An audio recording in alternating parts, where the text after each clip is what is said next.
So thank everyone for coming back and giving us a listen and a watch for our Pathfinder First Edition campaign. If you remember from last week, the adventurers made a lot of tension in the town as a disease or plague swept through the town.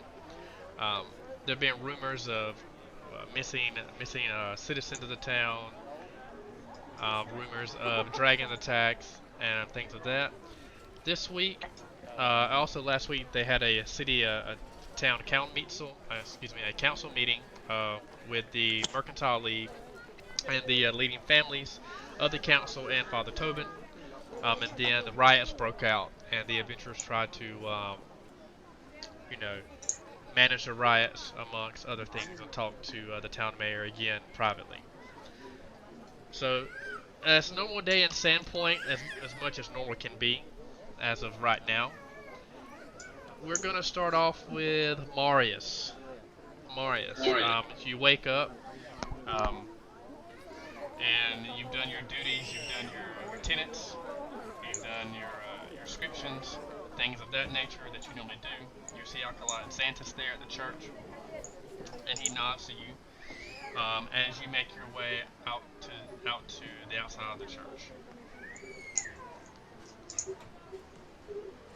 Yep.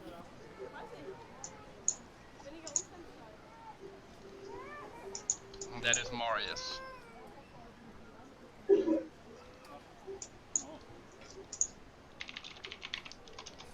So, what about you, Yep. Spencer? What are you going to be doing, Spencer, at this time? I've last I knew, is this a new day or is this a continuation from where exactly we left off? Well, I'm just going to say it will be a new day. All right, so then I'll probably be down helping Hannah just take care of some things, and I'm sure that there's still some people that are going, "Oh, I just got the sniffles. Is it the plague again?" And we're having to go, "No, no, it's not the plague again. You just have cat allergies and you're wearing a cat as a scarf." So that's probably what I'm doing. Okay.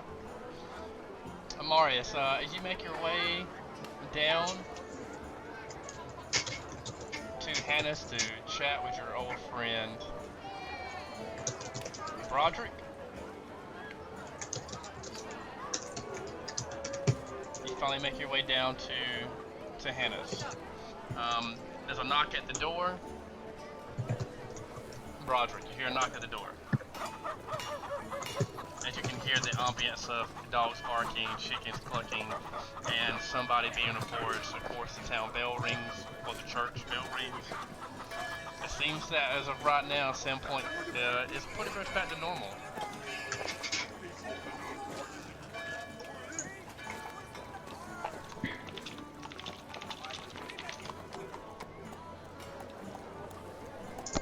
And that'll be for Broderick. You hear a knock on the door. Oh, sorry, I didn't realize I was muted. Come on in, we're open. As the door gives way to a familiar face, Marius walks in. Hey! Oh man, how's it going? It's uh it's been going really well. It's kind of nice to see the city returning to some form of status quo. Yeah, I mean, things are normal for the most part, it feels like.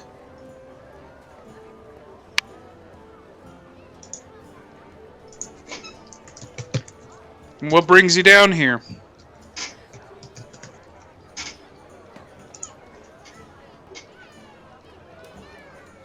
So, at that moment, as Broderick replies to Marius, again we kind of pan around. You see the coast of Sandpoint. We're gonna pan. So you're gonna pan, and you kind of get an aerial view, and we shift, and we're going more towards Fabi now. Fabi, again, it's a new day for you. What would your character be doing? What would Jacques be doing at this moment? Um, I guess I'll Yeah, I had to Baltic to see what he is doing. Okay. Garlemon, what would your character be doing after yesterday's events? I take you and Aloysius are side by side. Oh, if he wants to be. Well, guard captain said I'd come by the garrison, so I'm gonna go visit him. Okay. Aloysius is going to tag along.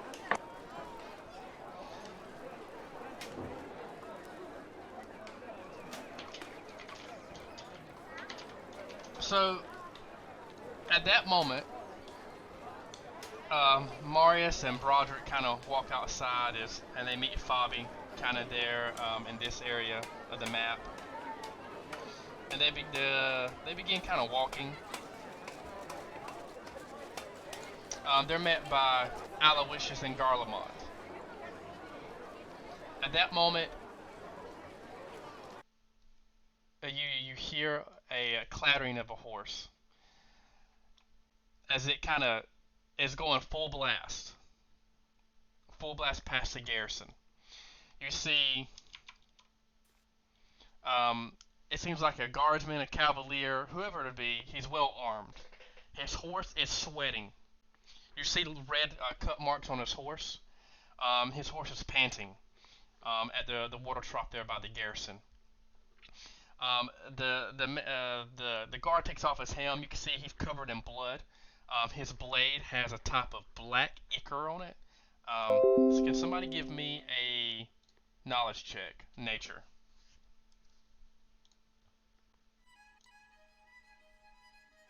I don't have it, so I got nothing. Me neither. Marius, the Inquisitor of the Church of Sandpoint. You recognize that black ichor as goblin's blood. Garlemon, you see this huge horse standing upon you. It's imposing. It's so imposing that a shadow is cast over you. The man kind of stumbles off of his horse, but he catches himself on the bridle. You can tell that he's injured and he's wounded, and the man says, "Who is the town's guardsman?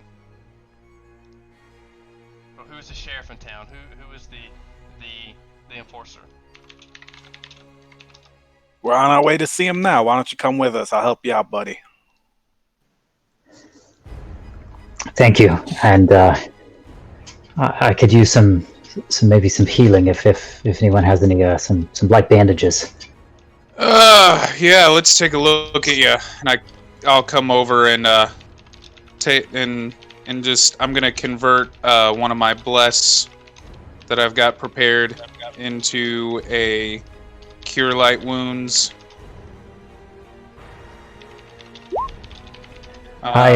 It's gonna be for 11.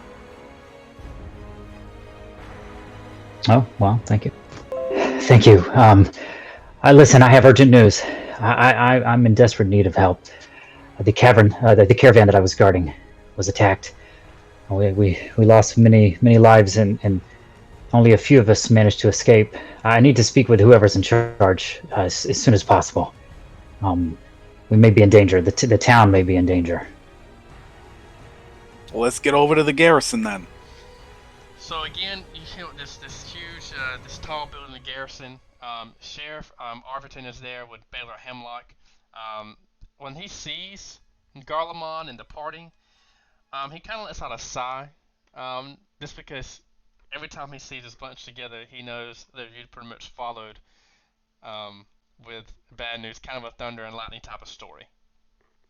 So Sheriff Arviton peers up above his paper. He's reading the local edition of the Sandpoint Gazette. That if you want to check that out, it is on the Gazette in the tab below. Check those Gazettes out, guys. You see him reading the daily news, and he says, "Okay, what's this about?"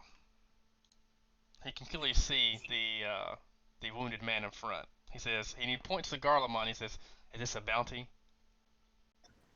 Nah, man, this is friendly news. Are you in charge here? He says, "That'd be me." I don't have much time for introductions. You'll have to forgive me, but the caravan that I was guarding was attacked. on the road outside the city. We lost many men, and only a few of us managed to get out. And I came to bring word because the town may be in danger. There were so many goblins. It was in the Maginmar cavern, So he not gets up. far from He here. gets up quickly. Says the Magnamian caravan, the ones that were supposed to ship supplies and more guards to the city from Justice Ambar. I have news of that. The caravan was supposed to arrive actually yesterday. Well, I'm sad to say it won't be arriving at all. At that moment, you see the chef kind of switch all gears. Um, he looks at Garlemon. He says, Garlemon, Shaylu's not here. I know that. He points to Aloysius. He says, I know that you and Aloysius have helped the town out before, and the dragon. I know we commissioned you. He says, from the plague and from what's going on now, we don't have much gold, but I can try to get some mercy fund. I'm going to warn the mayor. He points to the Baylor and tells him to hang here as he heads across town. He says, can I give you folks horses to maybe to follow this gentleman here to where the attack site was? Yeah, I got you covered. I'm already this invested in your damn town. I can help you out again. He says, okay, go to the Goblin Squash Station stables. He says, and tell the owner that it's from Town to Cree. You see him frantically writing. Well, as he hands you the note, you really can't even tell that it's his handwriting. You just hear a stamp on the table as he says, at once, please head to the attack site, as he's going to warn the mayor to start putting the town on guard. Thank you. I'll take as many riders as you can spare. So, at that moment, so what does the group want to do? Who wants to go with this this unnamed man? I'll definitely go. I hate goblins. Yeah, There sure, might- I've got nothing better to do. There might be wounded, and I'll be able to hopefully help them out. I don't know how many survivors there were, but I'd love to go check as soon as possible.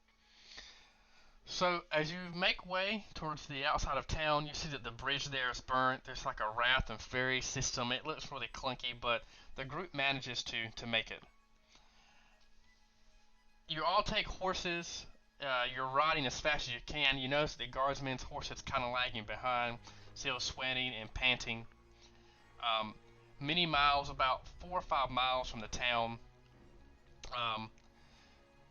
the guardsman kind of pats his horse, sweating. The horse kind of just stops. He says, and Matthew, you know this from riding horses, your horse is exhausted, so you think it's best to pursue on foot at this point, at least for you. Or you'll just go with another horse as you leave your horse there. The group continues another mile, another half a mile, another 2 mile. You can kind of feel as the guardsman keeps on telling me we have to push. Many lives will be lost, many innocent civilians.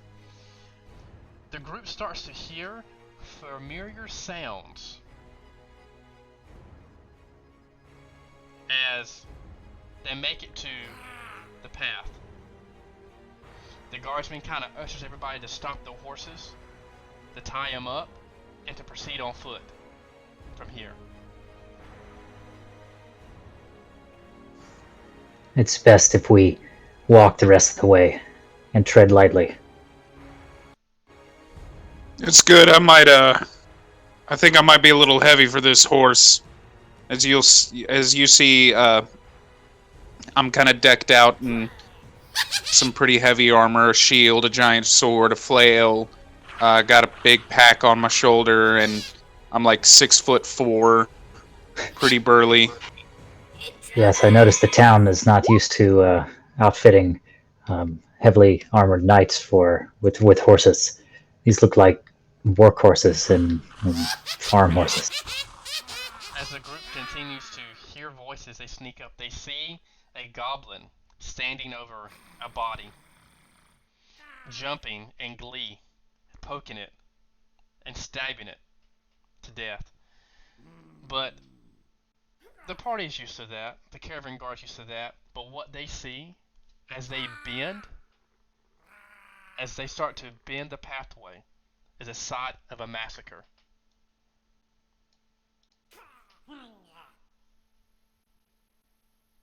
Oh god, it's worse.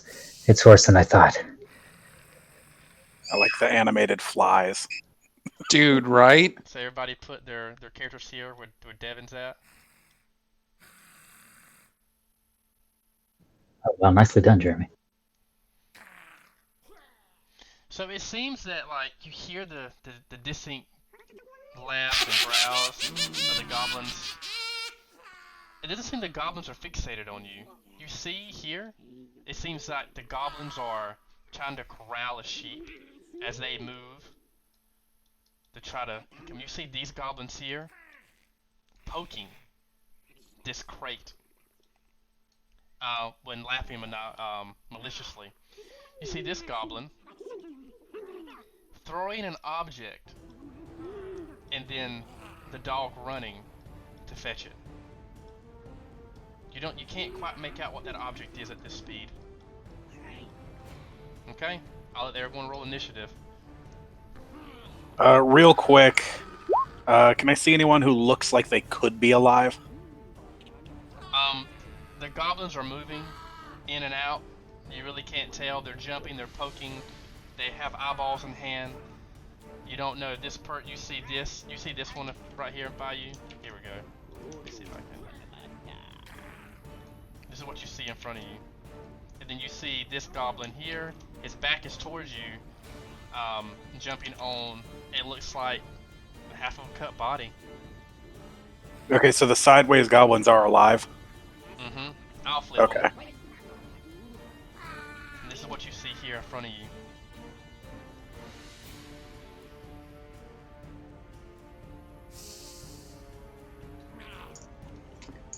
I don't know you, but I trust that you must be battle hardened.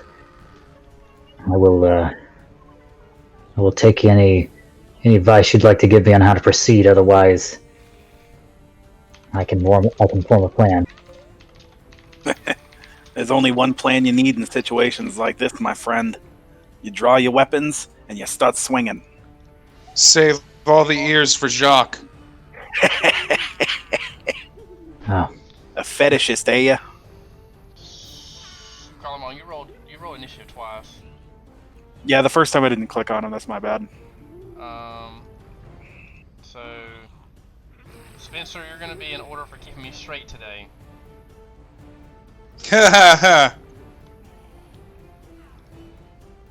Who's gonna go first? Let me see. Jock is 15. Let me erase that one. Carlamon's 13. Let me change Carlamon. Broderick is 12. This is the worst part about Dungeons and Dragons. I like this music. Morris is 8. Morris is 6. Devin, what did Yeah. Devin roll? A 6. I'm tired. Yeah, he's tired. Aloysius is a 15. Broderick. Okay. Jacques, you see a goblin right in front of you, jumping on the cut in half person. What is your move? Okay, I'll ignore that goblin for now and sidestep a little bit that way. Mm-hmm. So yeah, and then I'm casting grease on those 3 goblins. It goes to that range. Okay, grease. Okay, so what is that? 15 to on which one? Will you ping the map for me, please? And everyone kind of know what they're going to be doing, so we don't slow combat down. Okay. 5, 10, 15, 20. Let me get me a draw shape here. Grease is black. Alt.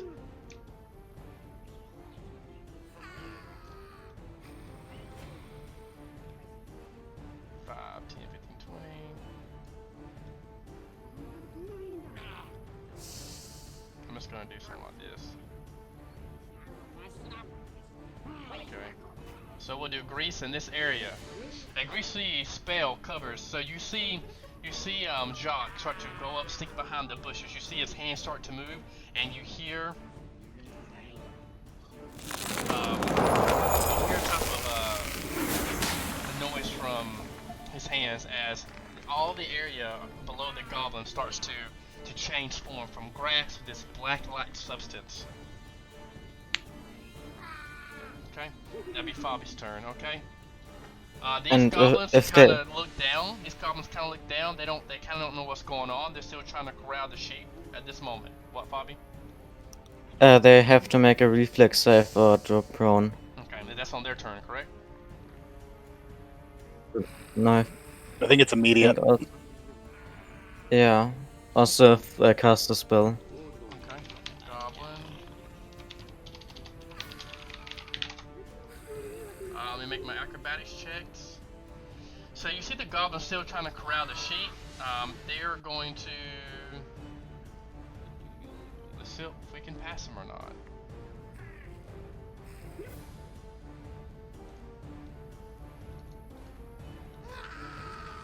So one of the goblins slips.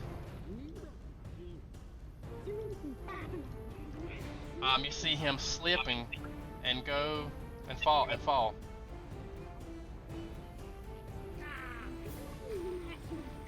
But this one stays up.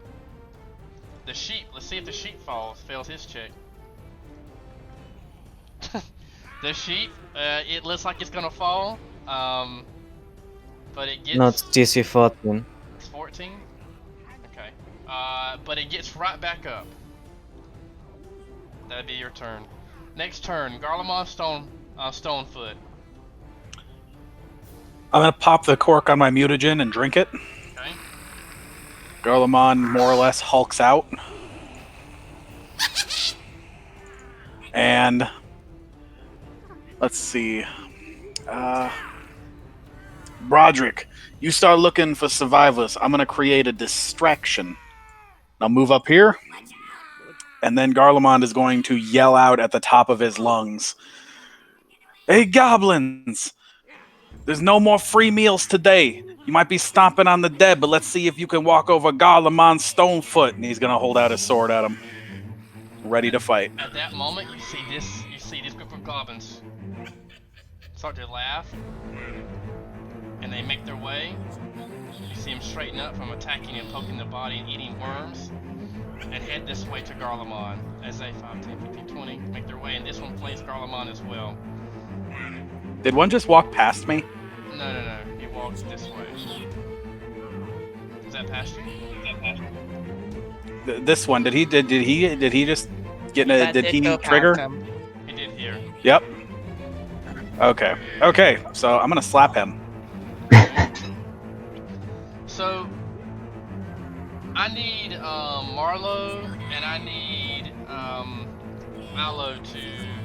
Bella to make listen checks. Garlemon, as this one walks past you, you chop his head off. Perception. You chop his head off. You heard the goblin say, "Watch out!" As this one goes to attack Garlemon as well. 18. Is that flanking Garlemon? Right here. Yeah. Okay. So one hits Garlemon, and let's do. 18 most certainly does not hit me. But it's flanking, so it'd be a +2, right? What's your Yep, my AC's 22 while I have mutagen. Okay. How many rounds is that? 30 minutes. Okay. So these goblins miss. Marlo and Bella, you hear that declaration from an unfamiliar voice. Bella, since you rolled a 21, I will let you kind of butt in and act. But it's going to take you a round for you to get out of where you're at. What does your character want to do right now? Well, seeing people, I will get out the barrel, and then I will run, I will double move towards them, if I can, if there's no goblins near me. Well, there's a goblin here, so the party, you see at that moment, you see a small rat-like creature climb out of the barrel. Again, blood marks. Doesn't seem as wounded as Dorvin, but So you crawl out of the barrel. That'll be your standard action to move. So what do you want to do now? You want to move?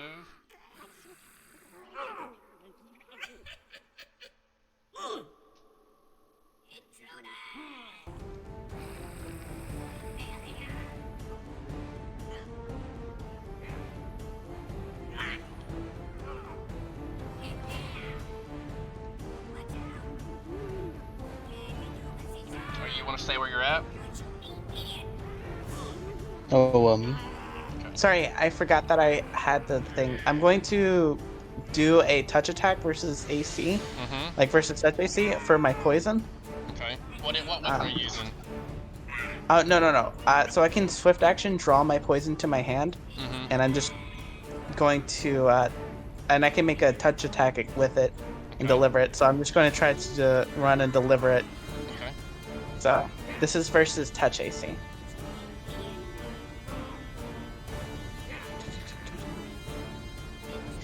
Um.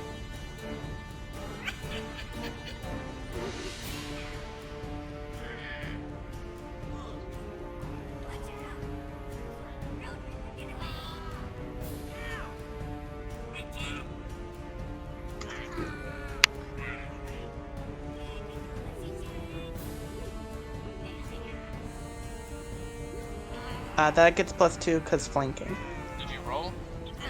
Yeah. There you go. Okay, so, 15. +2. So you see this small red light creature go up behind the goblin, comes out of the barrel, rolls and tumbles, almost falls, catches herself, bounces up her dead body, and takes some type of mixture from her small sack and misses the goblin with her first one, but it seems that a little bit of what the substance was gets on to the goblin. The goblin starts to scratch at its nose, and actually begins to claw its face. Broderick, seeing this, what do you do? I'm going to 5, 10, draw the great sword, 15, and start flanking with Garlemond, which I will calculate the +2 into the attack roll I'm about to do here.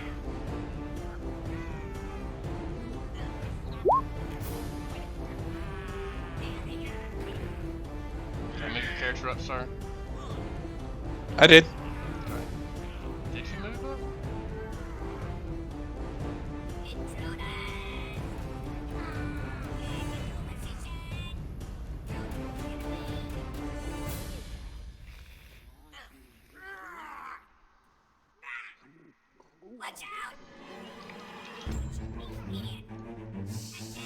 Is everyone there? Yeah. Yeah. So I'm getting a little lag. I got a lot going on my screen, guys. I'm sorry. Yeah. Yeah, okay, so Broderick goes. Let me see. What was your roll, Broderick? 15. Broderick, seeing this, did you change your character, Cody? Well, yeah, that's muscular Garlemond. I'm cool with that. I'm okay with that. So, as Broderick sees his comrade be swarmed by goblins, these tiny green creatures, Broderick again takes a lunge. He takes both hands on his greatsword and just puts all his small body force into it, stabbing it, almost hitting Garlemond, but Garlemond dodging out the way. This goblin is now laying slumped over, fidgeting as he lay bloodied on the ground. At this moment, you start to see more goblins head to the party's way. This one jumps on the trunk.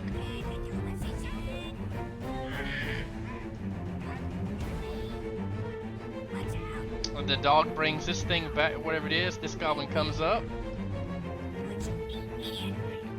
and throws something at you, Bella. Bella, as you don't need a perception check. You see that it is the head of a creature, and it laughs. It chuckles at you. Let's see if I hit you. It misses. The head misses and lands by Broderick. I'll just like duck out of the way and like crouch down and try to hide as it throws over my head. Okay. These goblins are gonna try to get up.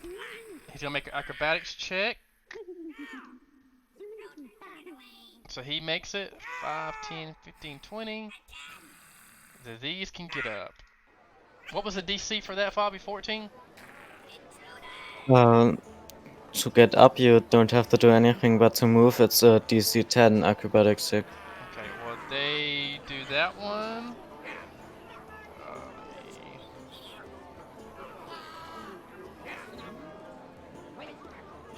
They get up 5, 10, 15, 20. 5, 10, 20.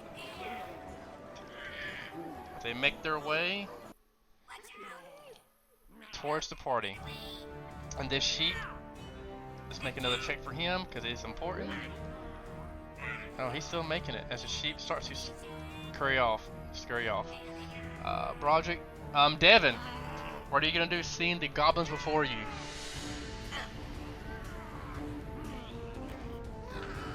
No, I'm sorry, Matt. Marius' turn. Marius is gonna move up, draw his weapon, and start attacking the goblin next to Broderick. Okay.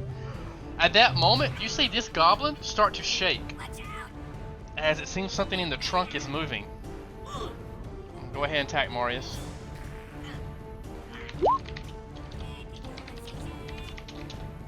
Weak.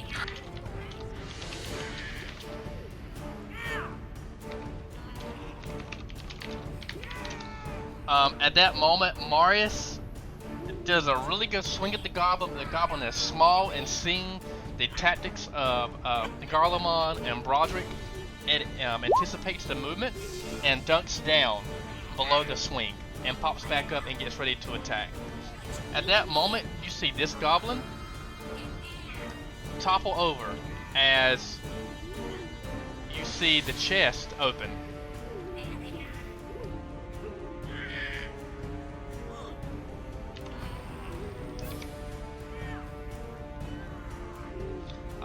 Marlo, what you see now, you see the battlefield. You remember being blindsided by goblins.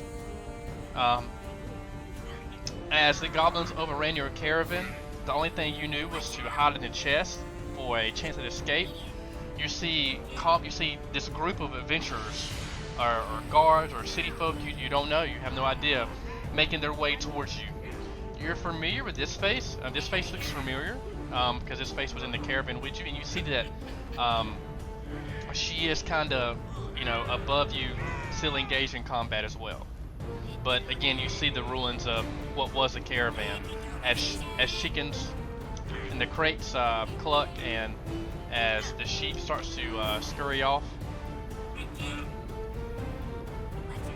What would you do, Marlo, as you open the chest and try to open the chest and try to pop out?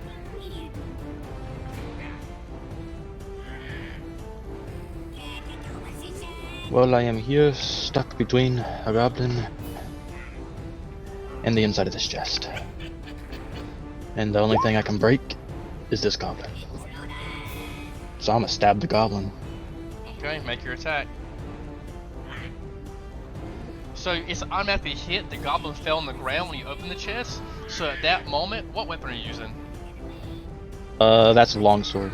It's an heirloom one, so I gave it a special little name. You take your trusty longsword that's been in many battles with you, and its strike is true as you slit the goblin's neck open on the ground as blood starts to gush out as it lay there. Okay, now I've got Devin. Matt. Sorry, push to talk. Oh, it looks like they sent me the right group of adventurers. These guys have already jumped right in. I'm going to just catch my breath for a second, but I'm going to raise my light crossbow at this goblin. And I'm going to add a +1 to that because it is my favored enemy. Okay, so you can move up.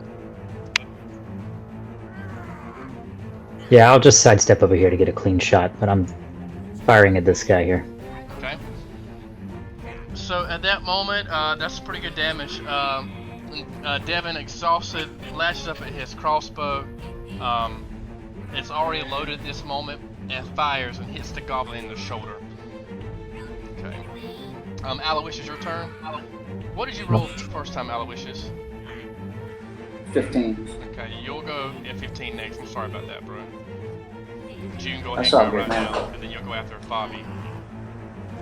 I'm gonna move up and fire here.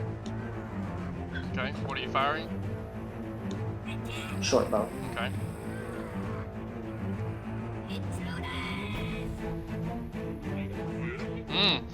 Good shot. Good shot. At that moment, Aloysius pulls out his short bow, notching an arrow, kind of weaves through Garlemon. He shoots through Garlemon. Do you have precise shot, Aloysius? Yeah, precise shot and +1 against goblins because I'm known. Okay. So it weaves through Garlemon's stature, and unleashes an arrow, hitting the goblin in the eye as it starts to bleed profusely. At this moment, you see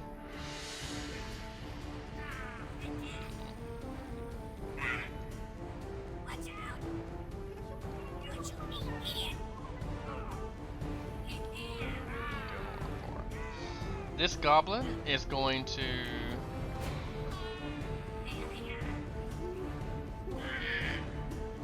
move and attack Marius. That's a 20 and hits. Yep.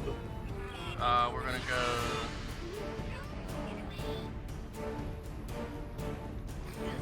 go 4 damage to Marius. The next one is going to attack Marius as well, trying to bite him, but misses. Okay. Seeing his comrade be hit, he hears the chest behind him. The goblin moves up to attack this strange stone-like creature behind him. It misses. He's gonna move to attack again. What's your AC, Marlo? Does a 15 hit you? Oh, it hits me. My AC is pretty bad. Okay. So 4 damage. This goblin's gonna attack the strange rat-like being. It licks its lips as it thinks it is food. Does a 14 hit you? Is that flanking or no? No, I'll duck out of the way and just like try to scamper. Okay. This goblin is going to attack you as well. So I guess that's not flanking then at all. Is it? Is it flanking you? I feel like it is, right? I mean, I've always considered this to be flanking, because the way flanking works is that this line here, if any part of it passes through their square, then they're flanking. Some DMs don't say it's flanking. I think it does, because it does pass through their square pretty clearly. Okay. I mean, But it's more of a DM call. Yeah, that's how I've always understood it too. But usually the makes final. Does a 14 hit you, Bella? No, they need my AC is This 21. It misses. This goblin's going to try to attack Garlemond again. It misses. Okay. At that moment, you hear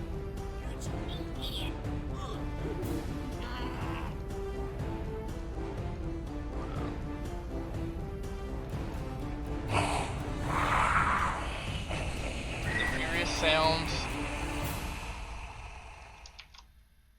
of goblin dogs as they rush towards the group.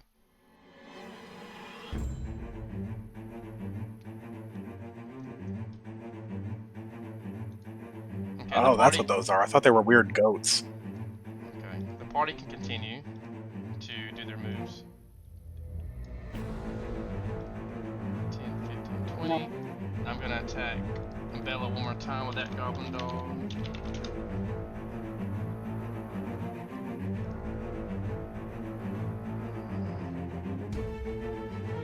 There's no way that's that. That's Pathfinder 2nd edition, okay.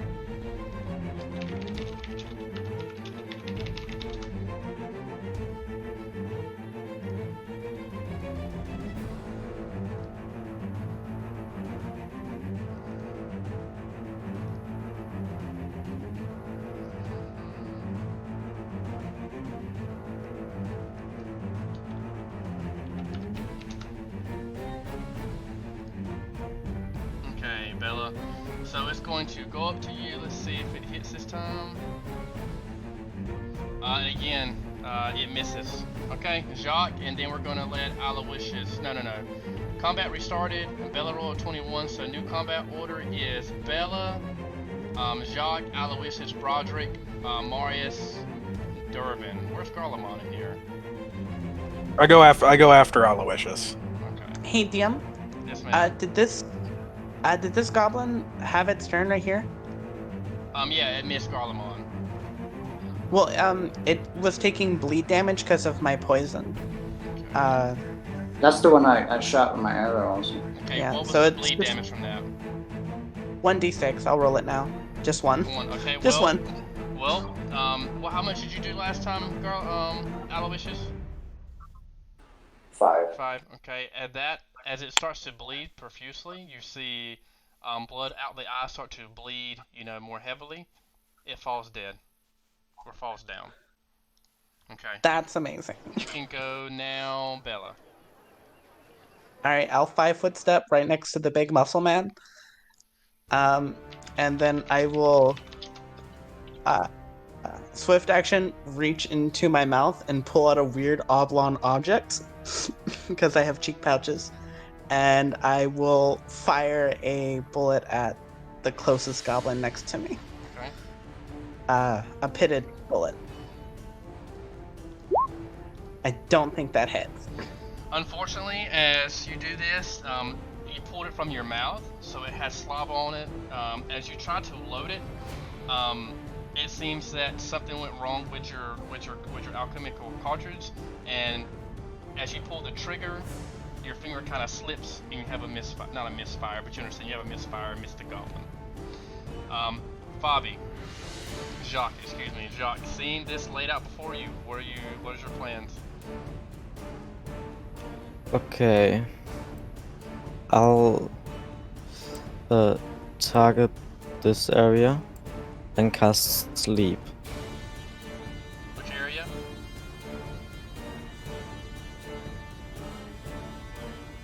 Which area, Jacques?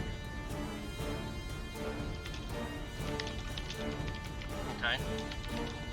Green square. Got you, Fabi. So what I gotta roll? Wisdom 15.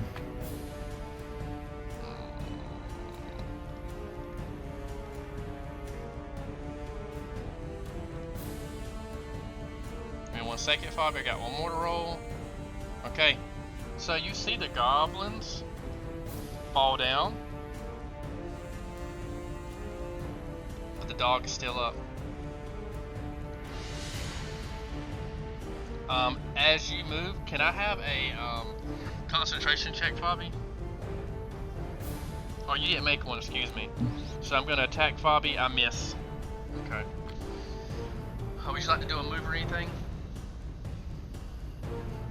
I'll 5-foot step over here.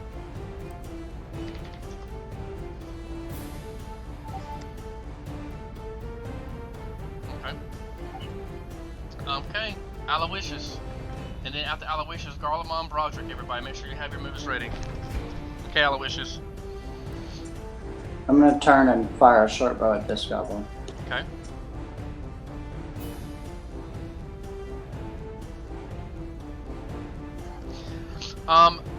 Since you're changing targets, and since you did pretty much like a 90-degree turn, your first shot was good. You hear Fabi get attacked. You whip your short bow around and you shoot the fire, but unfortunately you whipped it too much and you fired above the goblin. Would you like to make a move action? Yeah, I'm gonna 5-foot step this way.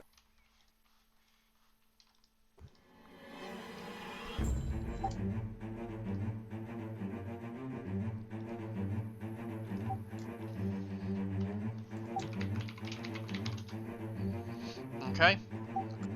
Stay in turn so that Garlemon can take his turn. Sorry, yeah. You're fine, you're fine. I'm up. Yep. I'll move over here. I'll make an attack on the dog.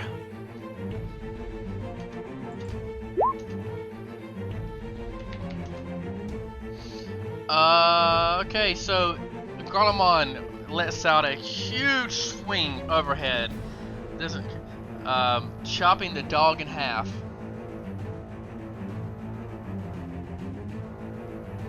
Little puppies have no place on the battlefield with Garlemond. You would change the voice. I love it. I love it. That's all for me. Okay. What is your character gonna do now, Spencer? Alright, I'm gonna 5-foot step onto that dead goblin. And then I'm going to cast the spell Spiritual Weapon. Right here. Where I'm drawing this orange sword until we get a picture. Cool, that'll work. Great job. Yep. I don't know how to erase it now. I can Just erase draw it. over it, then click. Alright. So Spiritual Weapon will happen there. Which it does 1d or it gets an attack. Oh, I forgot to hit the thing in case you need to read it there. DM. Okay. So that's what it does. You can And control then- that. You can control that token now if it moves. Okay. That's the attack roll for it because it gets It it gets an attack roll. All right. It's not much, but on that one right there. So at that moment, you see Broderick start to let out a small prayer. I don't see Broderick's character token. Can you click yourself? Broderick, for me? I'm on top of a dead goblin. Okay. At that moment, you see Broderick start to chant words. You hear this. You hear that noise as you see a spiritual weapon form in front of the goblin and attack it, killing it. And it lays before, and it falls right before your feet, Marius. Okay. Now it's Marius' turn, and then Devin. So, after taking some damage and missing his attack, Marius gets frustrated and flies into a rage. And he's going to swing at this goblin here. So, Marius flies into a rage. You see his hair flicker. It looks like fire. Just for a second. He spins. He starts to twirl his heavy flail around. You hear a smack.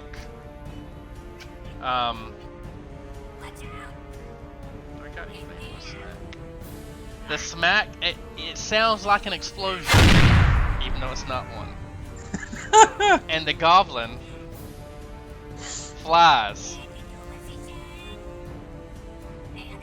with a pool of blood in front of him.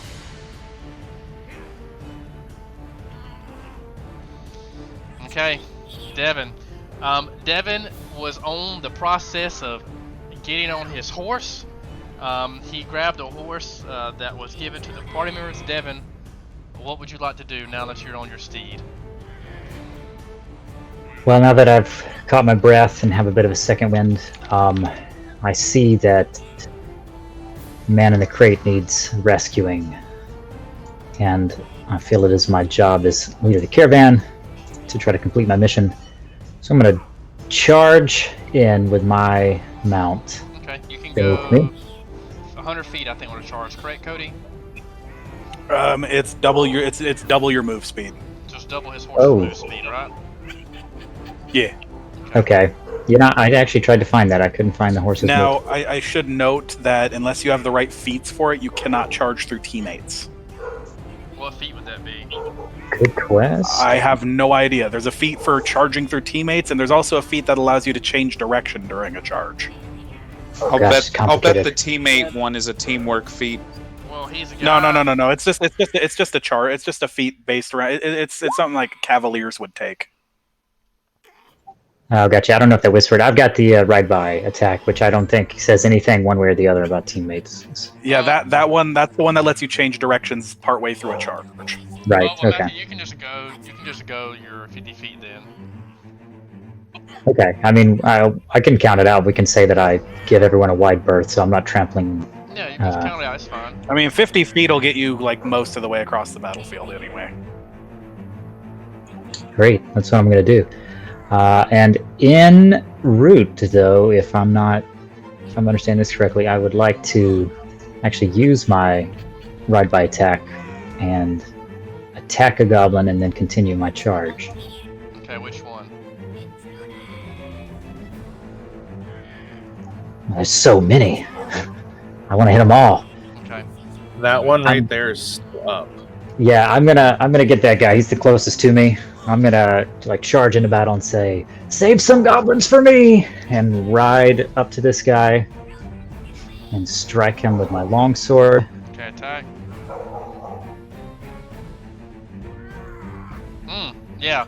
As you see him start to gallop, you hear. You hear a.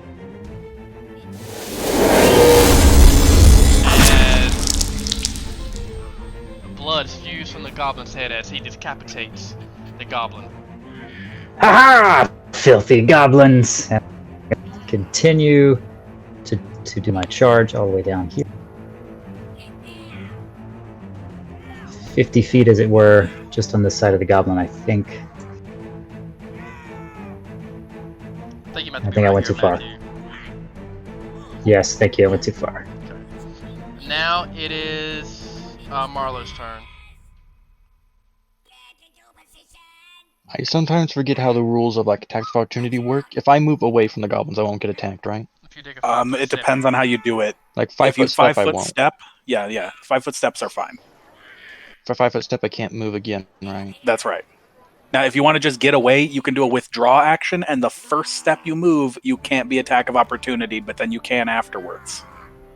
Okay, so I want to withdraw and get away from all the things that are coming to kill me. Okay, so if you're going to withdraw, what you need to do is you need to move here first, and then you can move away. There you go.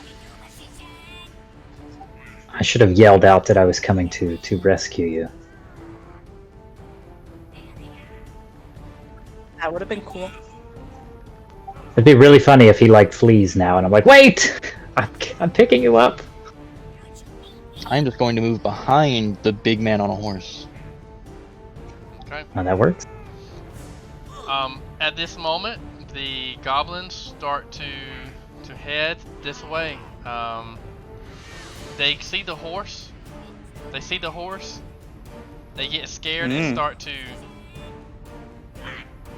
head this way. I love how I'm not even as scary as a horse. What the hell? Well, this goblin. Goblins do be hating horses, though. Goblins do be hitting horses. Goblins are lucky I only get one attack per turn. This goblin's gonna attack Garlemon again.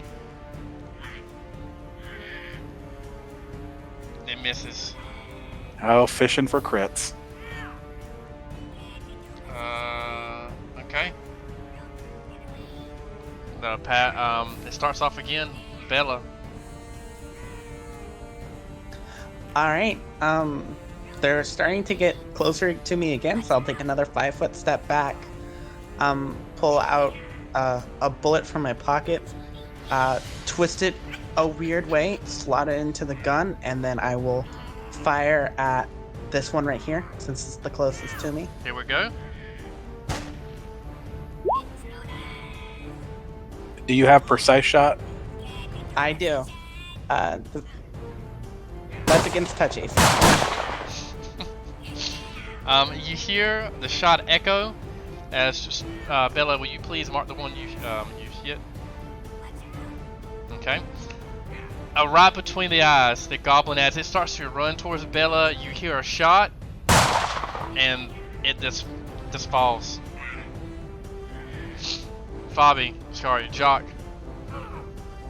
Its head will explode. Yeah, can I move through the space of the spiritual weapon?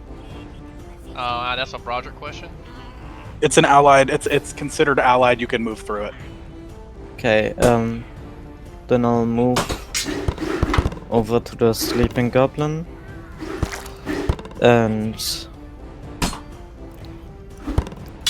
I'll put more goblins to sleep. I'll cast it again over here on the barrel. Okay, that's your second. That's your second first level spell. Which ones? Okay, so let me roll.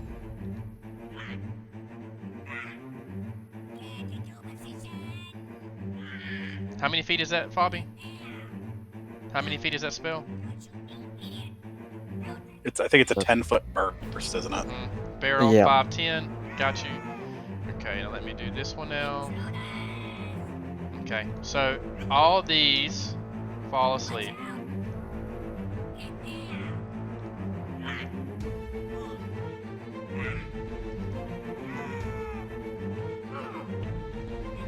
Okay.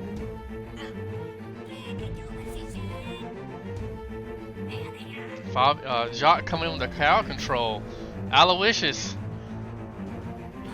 I'm gonna run up. I can run 20 feet right as my turn. Mm-hmm.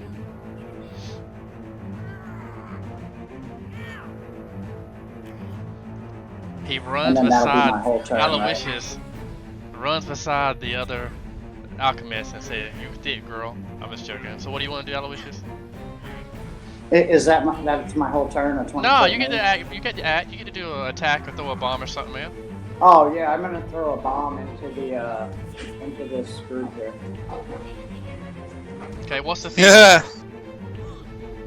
I could throw it 20 feet. I want to throw it at this unoccupied square and spread splash damage. What's the splash damage?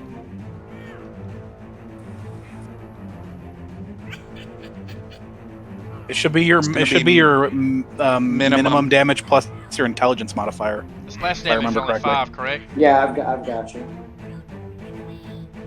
So they don't get to make a reflex save, do they? No, they'll automatically get hit, but they'll also all wake up. Okay, so roll your damage, 2d6 plus 4.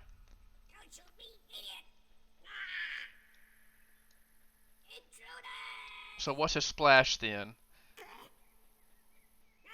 Splash is the minimum plus 2 for intelligence. So what is So it? it's 4 damage. So all 4. that takes 4 damage. Matthew, can you make a reflex save on your horse?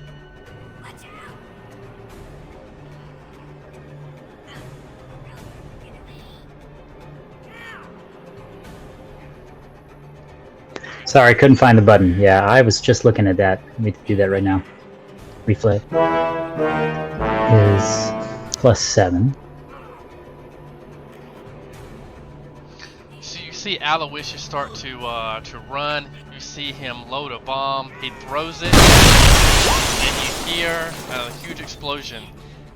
Some of the fire and shard from the vial shred their way and even start to attack Devin, but he kind of maneuvers his horse, and he avoids it.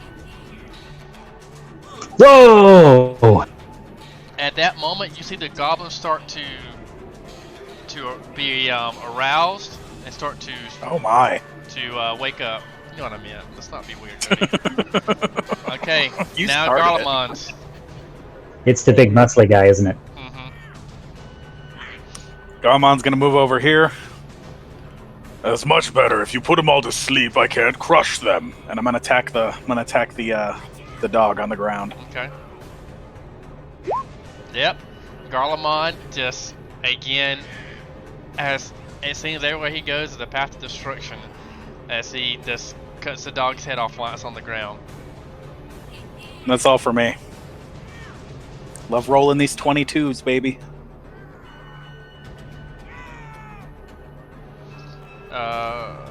Okay, Broderick. Alright, so here's the reason I love Spiritual Weapon. I'm going to use my move action, and it's going to go right here. And I'm going to attack that one, which I actually shorted myself because it was plus my wisdom modifier for attack. Okay, you hear this weapon hit the flesh. And at that moment it starts to light up, and again, another beheading by spiritual weapon. Alright, and then my standard action, I'm going to spontaneous cast Cure Light Wounds towards Marius. So Marius, you're going to go up 6. Excellent. And that's my turn. Okay. Marius Marius is going to move forward, and he's going to start cleaning up the sleeping goblins around here.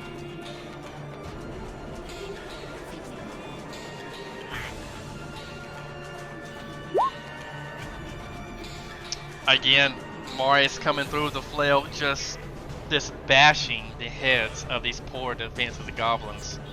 At this point, what was a rescue mission has become a genocide on its own. Okay, Devin.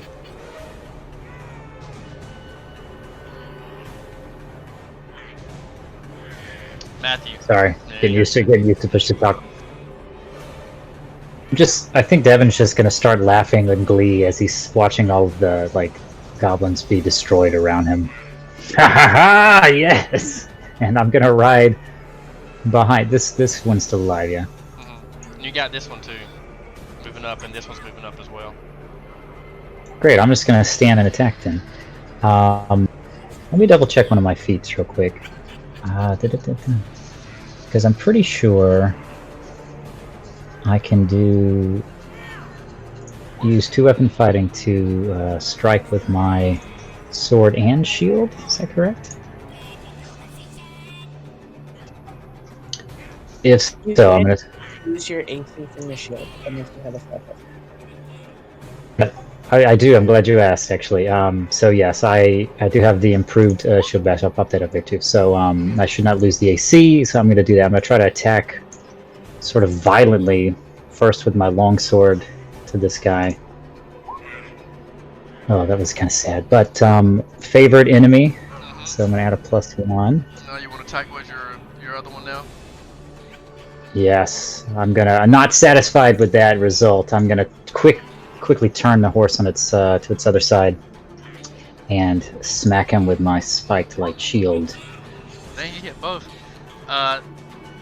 You beat this goblin as it's trying to get up back into a pulp, breaking an arm, hearing a crush of its shoulder. After hearing the crush, you then finish it with your blade as you stab it through the sternum. Stay down. Hey, DM, can you put X's on the dead goblin? I'm a noob. Don't know how to do that. I got you. I can do it.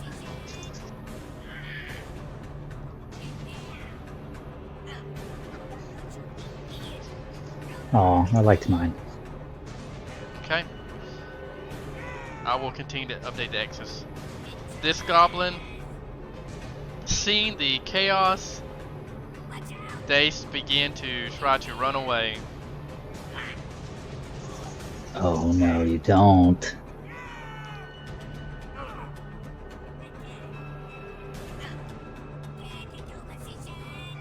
Devin, as you see the goblins run away, you get a moment to look. You see one of your comrades, head busted open, scimitar lay on the ground. One of your trusty comrades. Kind of wish I was a barbarian. I'd go into rage right now. It resets Bella. Is it my turn? Mm-hmm. Oh, okay. This one's still up. Which so one? I'm going.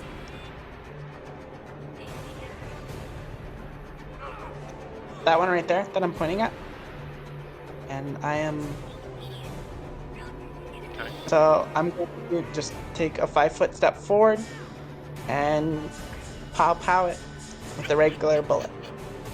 Okay. That one will get a +4 to its AC since it's prone. It's gonna. It missed. She missed anyway, unfortunately.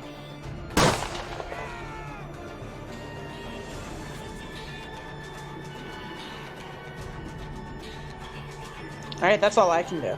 Okay. Jock. Yeah, I'll see the goblins that are running away, and I'll move in a straight line over here and do nothing. Aloysius. Wait, can I double move if I do nothing? I think you can. He can double move, can he? Pretty much, yeah. Yeah. It's a Cody or Spencer question. Yeah, it's Okay, it's then- essentially taking your standard action and then lowering it to be another move action. Then I'll move right up to the goblin. Okay. Aloysius. I'm gonna move forward 5-10 feet and fire at this sleeping goblin dog Okay. with a short bow. Oh, that one's dead. Oh, he don't have an axe. Oh yeah, I'm sorry. I'm Yeah, sorry. I cut that one in I'm half. sorry.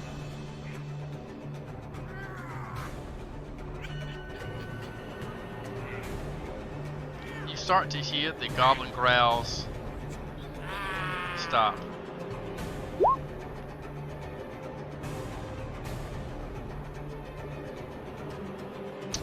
It's a miss. Aloysius.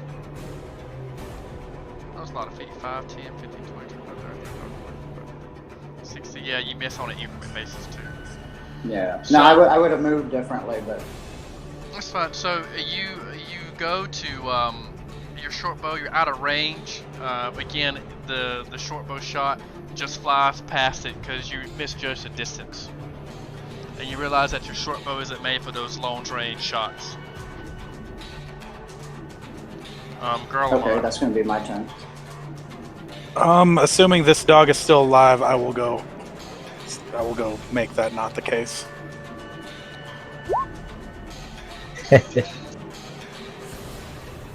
That was a doo-doo roll, but it's a +4 to hit. Let's see.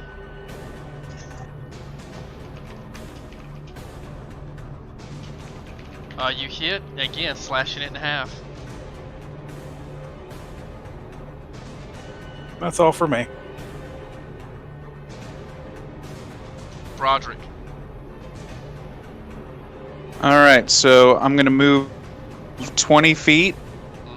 That's going to actually be my standard action. Okay. And then I'm going to use the move action. 100 feet plus 10 feet per level, so 130 feet. That is well within range. And this is the last round for spiritual weapon. Let's see how it does. Low damage. The spiritual weapon still gives a small little hit, but it kind of just scrapes the back of the goblin. Marius. And that's my turn. Bye-bye, spiritual weapon.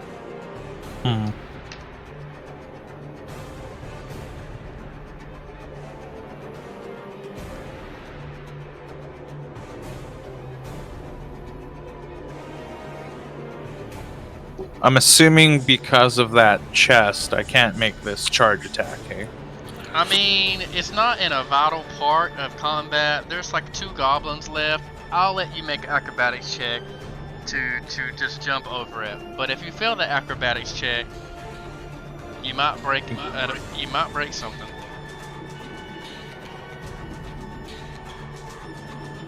Yeah, what the hell, why not? Okay, so Marius is going to charge. Make your acrobatics check, Marius. Oh! Excellent. Running at full force, rage and all, Marius goes and tries to jump over the chest, but jumps over the chest and hits his shin and falls face first, doing 2 damage to himself. Ouch. Don't worry, no one saw that. It's okay. But his hair did flicker like fire. Okay, Devin.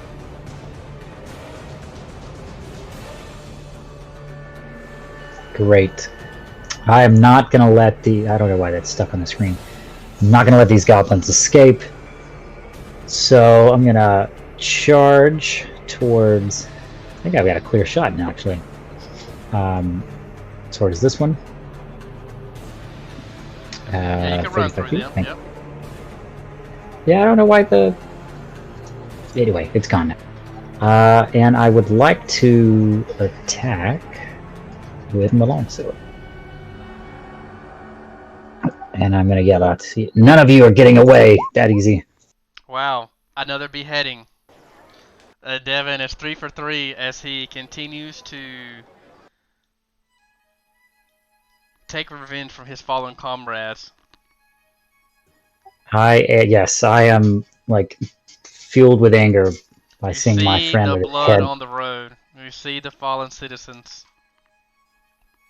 You see them In fact, I'm disembodied and eviscerated. I'm so focused in now on that last goblin that's really all I can see, and I'm going to continue using my feet. I'm going to continue the charge to catch up to.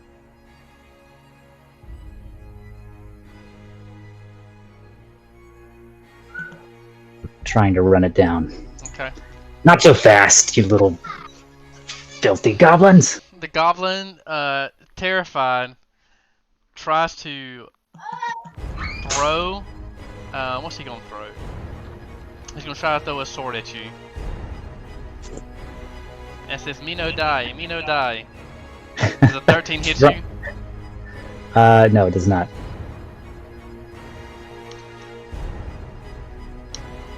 Yes, you die. You will die. Okay, Bella. Well, at that point, like, what goblin's alive? Just the one. Just this Hello, one yes, right will I ever get a turn? At that point, Bella's just gonna sit on her ass and hold Oh, up her gun and be like, I missed "Holy you. shit, I'm it sorry. worked." I'm sorry, Marlo. I missed Marlo. Yeah, you missed me twice. Oh yeah, I'm sorry, man. I'm so sorry. Just speak up to me. I just didn't want to interrupt anyone else because I thought maybe I didn't hear you say it was my turn. No, you're fine, man. You can always interrupt. There's no worries. Nobody's gonna take it personal. You can go ahead and go twice. Nah, I'd be fine with just going once. But that one goblin with no X next to me, is he just asleep or is he dead? He's still asleep. Oh well, everyone else seems to have the other goblins taken care of, and he's still alive. And I am an inquisitor, and I do have some nice masterwork. I forget the word, manacles. Yeah, I'm gonna take that one prisoner. Okay. A man after He's my own prisoner heart. now. So Marlo starts to grab manacles and fasten them onto the goblin. Okay. I guess it's safe to say that Devin will chase down this goblin and kill it. Is that safe to say?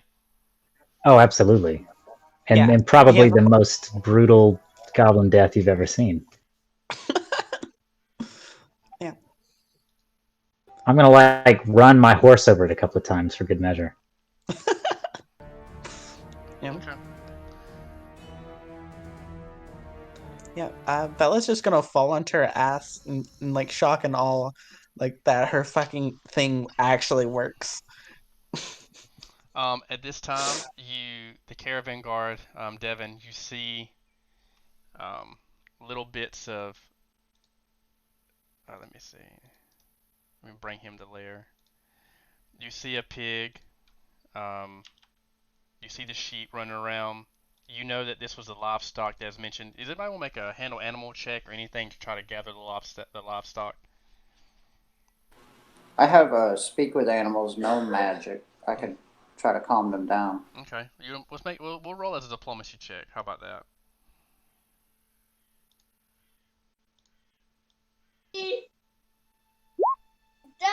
Okay. So you corral you corral the animals. That's a little bit of the livestock for the town. You check the chest. You check some of the barrels. Can I get a... You know what? I'm just gonna let the party kind of play out. I'm not gonna lead anybody. So you see this goblin attack. Everyone be respectful. I'll move everybody. Everybody can move to like the mass of blood.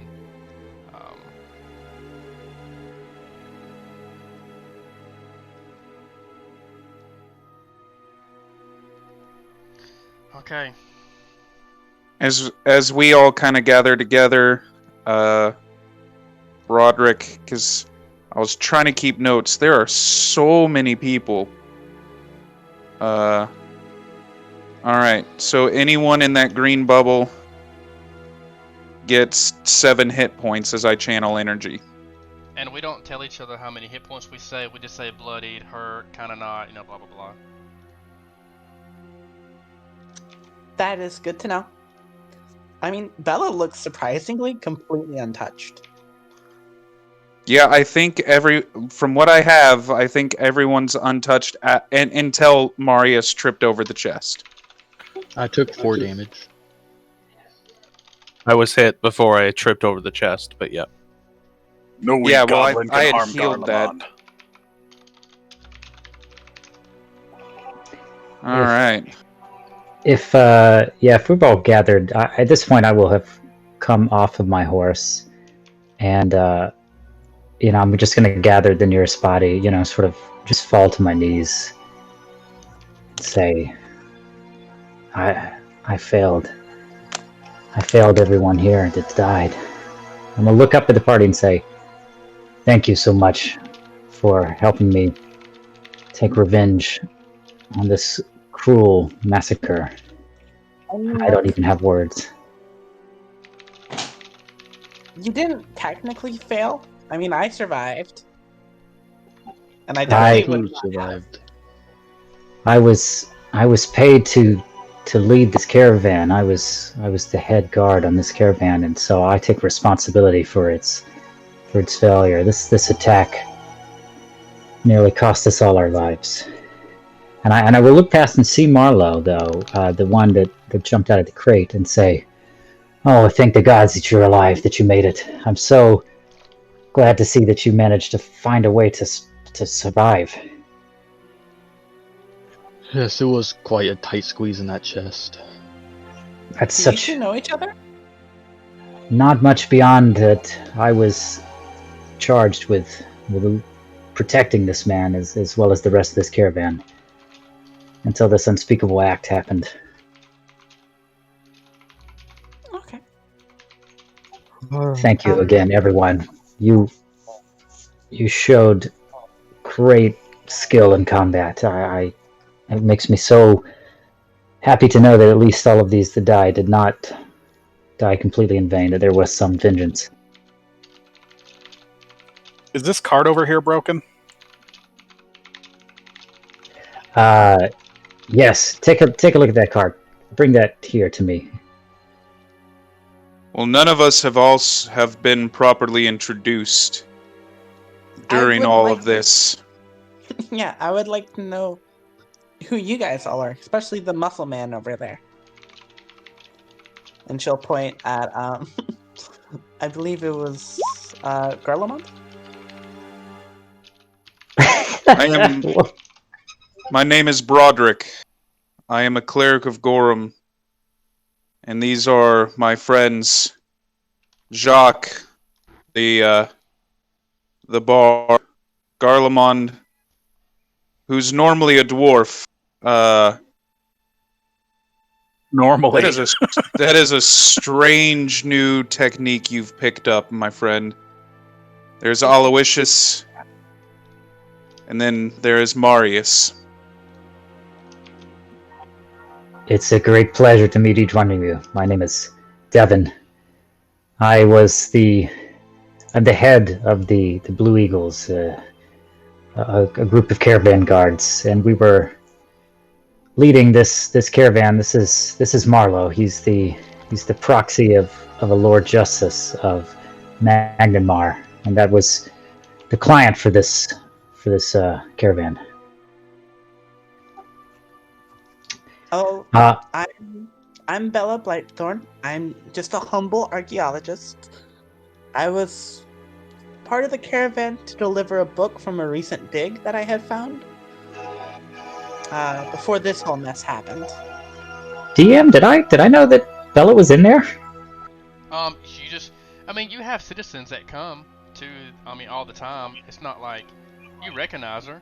You don't know anything about her. You just know that she signed up at last moment, and to go to the caravan. Oh yes, of course, Bella. I'm sorry I didn't get your name before. I'm so happy to see that you survived. Listen, I have a bit of a problem. We had 2 carts in the caravan, and now I only see one. Has anyone spotted another cart about? Do I still have my books on me? Mm-hmm. Well, you they were. Yeah, you have them on you. Yeah. Okay, cool beans. I have not spotted another cart, but I do have a goblin that can tell us where the other cart went. Oh. I can talk to him if you want. I can talk to him too, but he's currently taking a dirt nap. I can torture him if you want. No. As an Inquisitor, it is my job to deal with these matters in a somewhat legal way. Well, I'm happy to let you handle it then. Right. Bella's just going to load a bullet into her gun and then slide it back into her mouth. That's quite a fancy trick. Should you keep pitted bullets in your mouth? That seems like a poor choice. My blood is poisoned, so... Are you immune to your own poison, though? If it's in their blood... it literally drips off my hand. So, Garlemon, as you and Alois start to corral, you were able to find one sheep.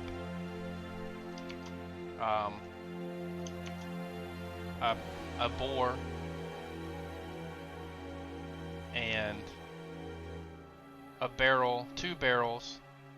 I'm gonna move them over here. 2 barrels of grain, and then a chest of spices and things of that nature. Clothes, just stuff like that, and then a crate full of chickens. Would you all be so kind to escort me back to town as well? I don't want to get jumped by goblins by myself. Yes, of course. And I would like to take the remaining supplies back to the city and any livestock that we can gather. Sure, I guess. I don't see why not. I'm a little concerned, though. We only have the 1 cart remaining to take the supplies back with.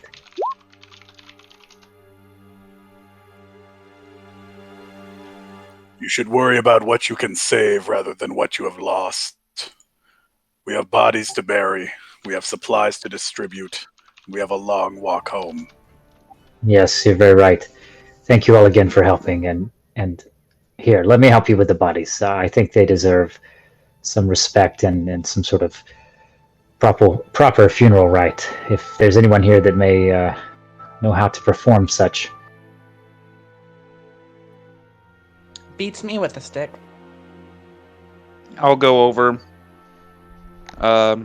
say a prayer, which in Orc, if anyone speaks Orc, they'll understand some of it. We're pretty much talking about how Lord of Irons, to protect them as their souls journey across the ethereal plane to join with the River of Souls. Yeah, if it's okay, if it's not stepping out of line too much, Devin would like to sort of, maybe organize a bit. Some of the people helping, whoever wants to gather the bodies, whoever can help gather provide some, the remaining supplies, while Broderick is performing some rites, funeral rites. Marius, do you know of any sort of particular rites for Desna? I can do basic service. So, I will assist you in any way that you need. Then. So yeah, Marius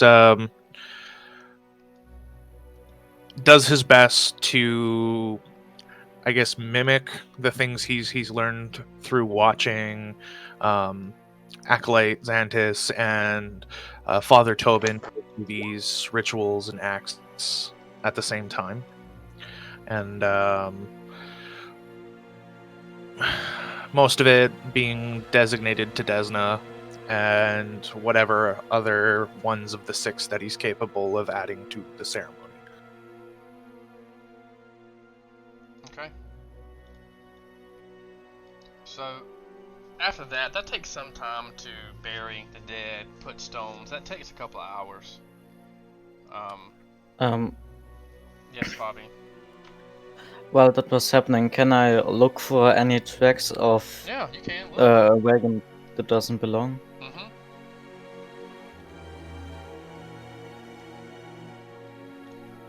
Perception. Let me get some right here. So do you guys like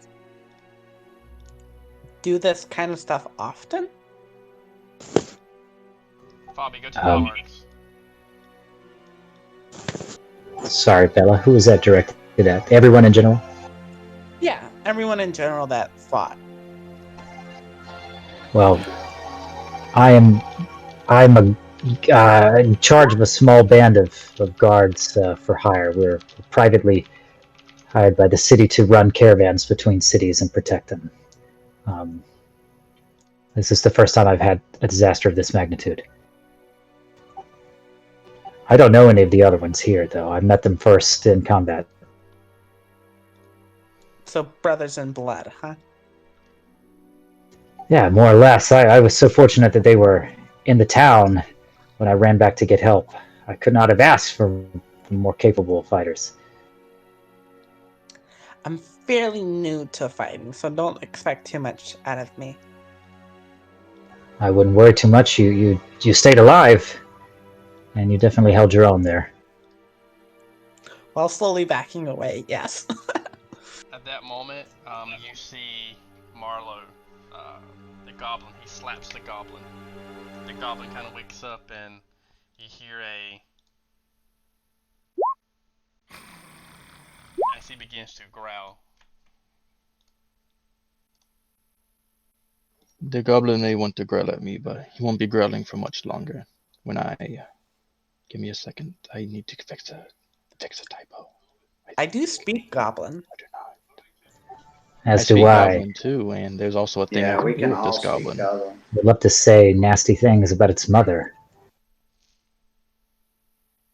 I know all I the can bad use words that. in goblin. You question. You have some pretty Let's courageous see. You question. You may ask one question per 2 character levels, so you get what 1. It's a question. Will take only 1 point plus wisdom bonus. What is your question? What are you gonna ask? I think I have. Does caster levels count as like the levels in a casting class? Yeah. It says 3. So I have 2 questions. Yeah. Well, the first question is going to be, where is the other cart? He said. Here we go.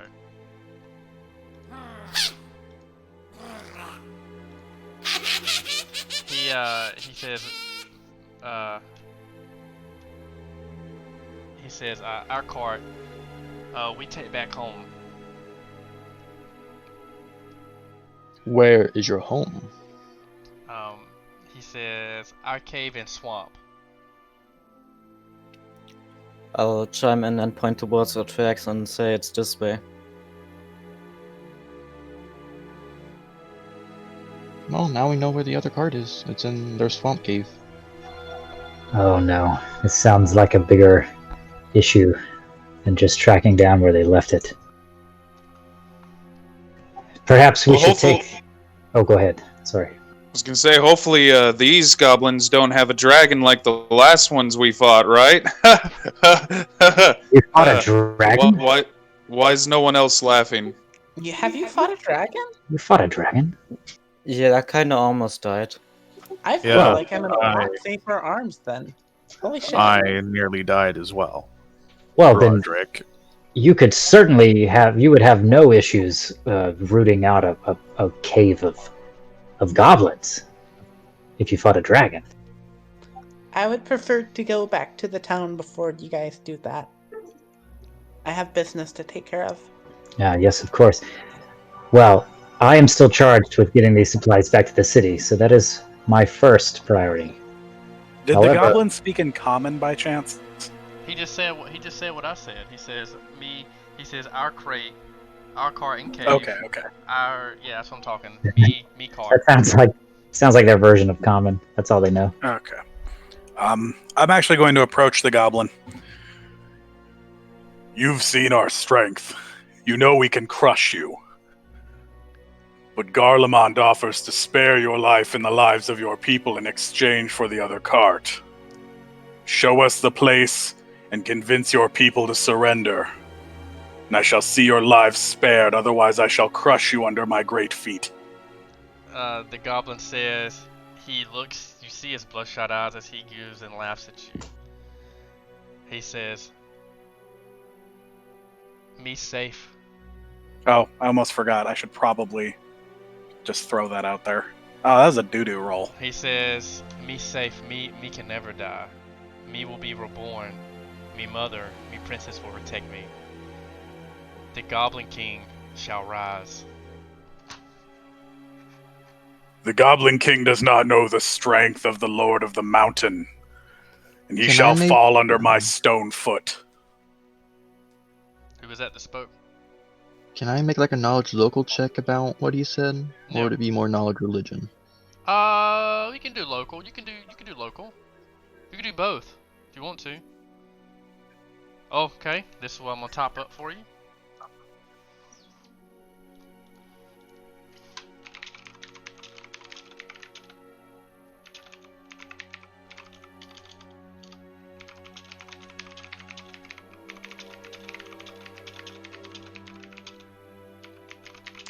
I mean, are you sure, Goblin Dude? He has a really big foot.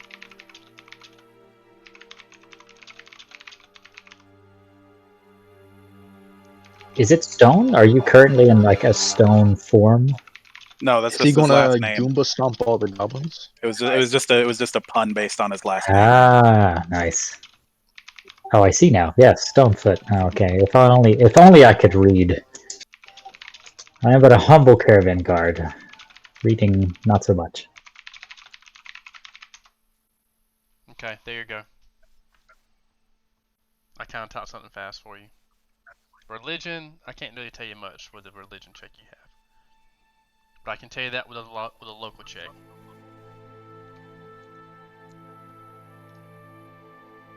This goblin speaks of the Goblin King. An old tale from the first settlers of Sandpoint. A goblin as tall as a man and fiercer than any other goblin.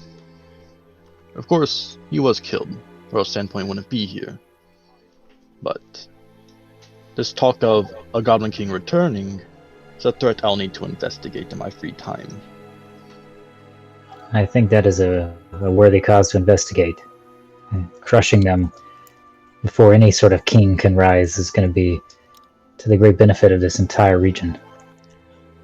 Goblin Kings aren't known to hang around any ruins, perchance, would they? Goblins normally make their home wherever they can. Villages, caves, ruins, a pile of dirt. They're not very picky. DM, would I know about any ruins around Sandpoint? In character? In character, I would need some checks. History check or geography check, something like that. Could I do a profession archaeologist check?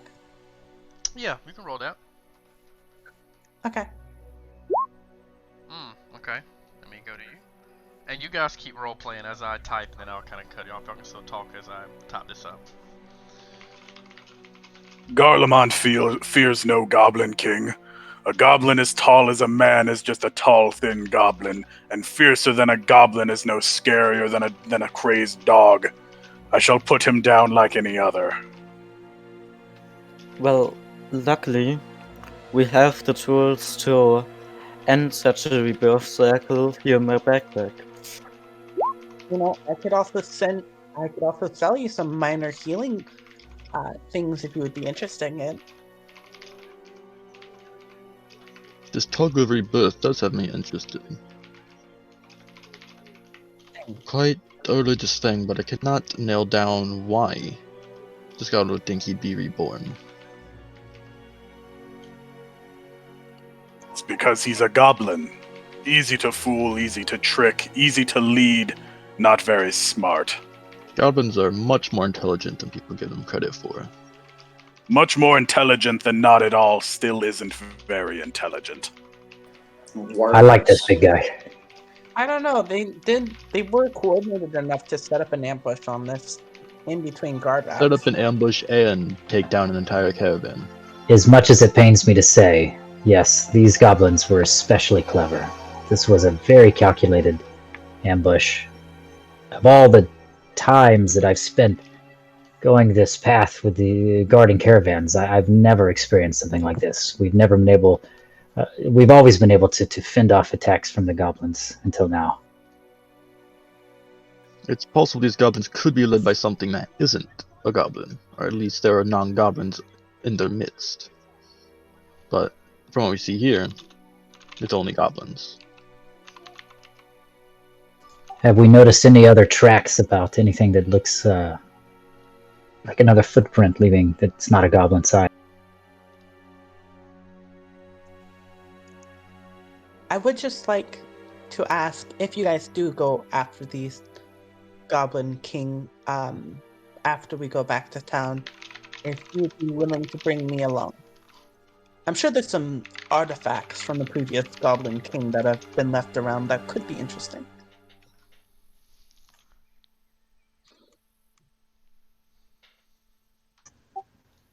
Yeah, I can take no charge of that. My first priority is getting these supplies back to the city. But once there, maybe we can discuss pursuing the goblins further. I do think it is a matter that is best dealt with sooner rather than later. I do know that the previous part of the Goblin King was in the Brine Stump Marsh. So it is a good potential place to look further. They did say their home was in a swamp cave. Yes, that does seem to match his account.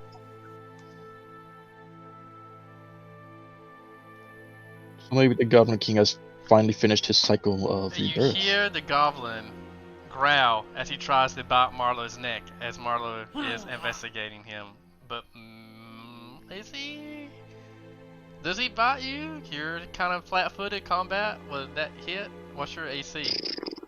My flat-footed AC? Mm-hmm. I have leather armor, so it should be 12, I believe. Okay. He misses, but he definitely tries to bite Marlowe.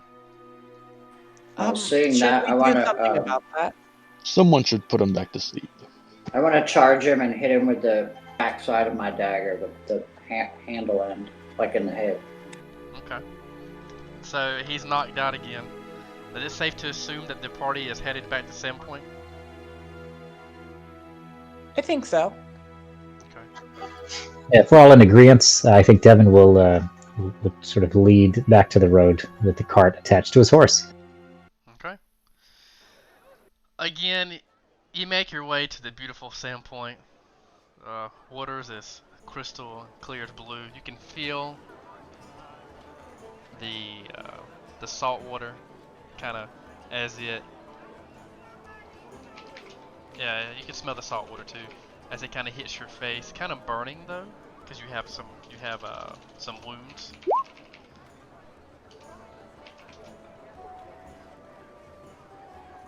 Here we go. 1 second. You can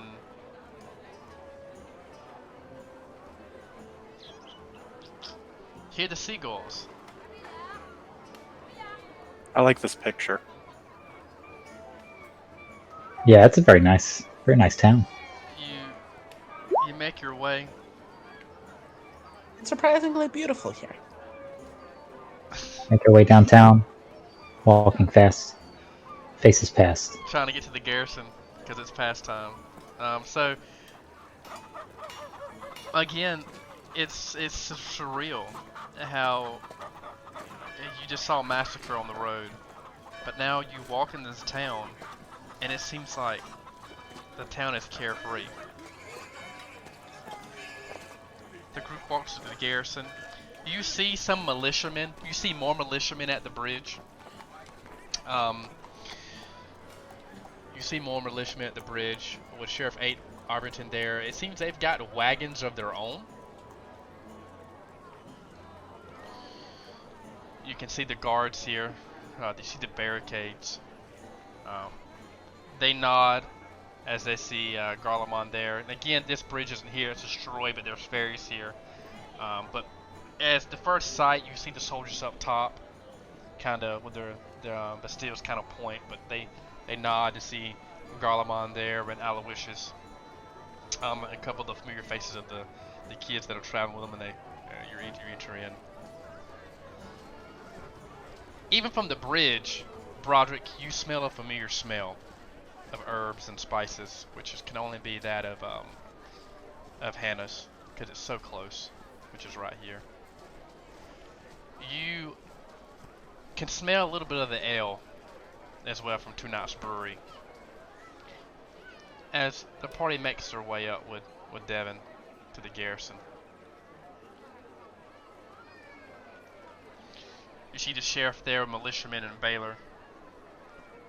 He looks at Devin, he looks at Garlemald, he gives you a hearty hello and says, well, I'll take it by the looks of it that you solved the caravan problem then. He says, men, get these barrels down. And he points. Mayor, she walks up, she says, the mayor walks up to you, Devin, and says, so you're the person that was responsible for guarding the caravan, I see. Yes, I am in charge of the Blue Eagles. They were hired to guard the caravan. She says, Sheriff Averton told me about the bad news. It seems this town's been stricken with a lot of it, but as you see, the town folk are quite resilient for those who have survived for the last couple of weeks. Make sure to go down to the Fat Man's Feed Bag or somewhere, and you will get free room and board. You can stay in the garrison. You can rest up. I know these last couple of days have been pretty treacherous for you. So I see word by Raven from Justice Ironbar, correct, that you are guarding Proxy and you had supplies for us, correct? Correct. This was the caravan is set out by Maginmar. And she says, yes, Justice Ironbar came here a couple of days ago and said that he sent word by Raven that he would give supplies if we paid. We hadn't paid our tax early this year, which we did. We appreciate it. Where is said Proxy, by the way, as she starts to look? Well, I regret to say that we've only recovered part of the supply. Oh wait, she was asking about Proxy. Sorry. Am the Proxy. I am Marlo Stikes. She says, Marlo, she says, she shakes your hand. She reaches out her hand to shake it and says, a pleasure to meet you. Justice Ironbar said that you would be here helping us, I'm sorry, I love seagulls, guys, I love the beach. So, she points out and smiles and says, Justice Ironbar sent word by Raven that you would be helping oversee some of the supplies and security of the town with more guards. I don't see any guards, I just see a little bit of supplies. And she looks and says, she sees the grain, she says, this will maybe get us through the week, but we asked for maybe a month's worth to get us back on our feet. That's what we paid for.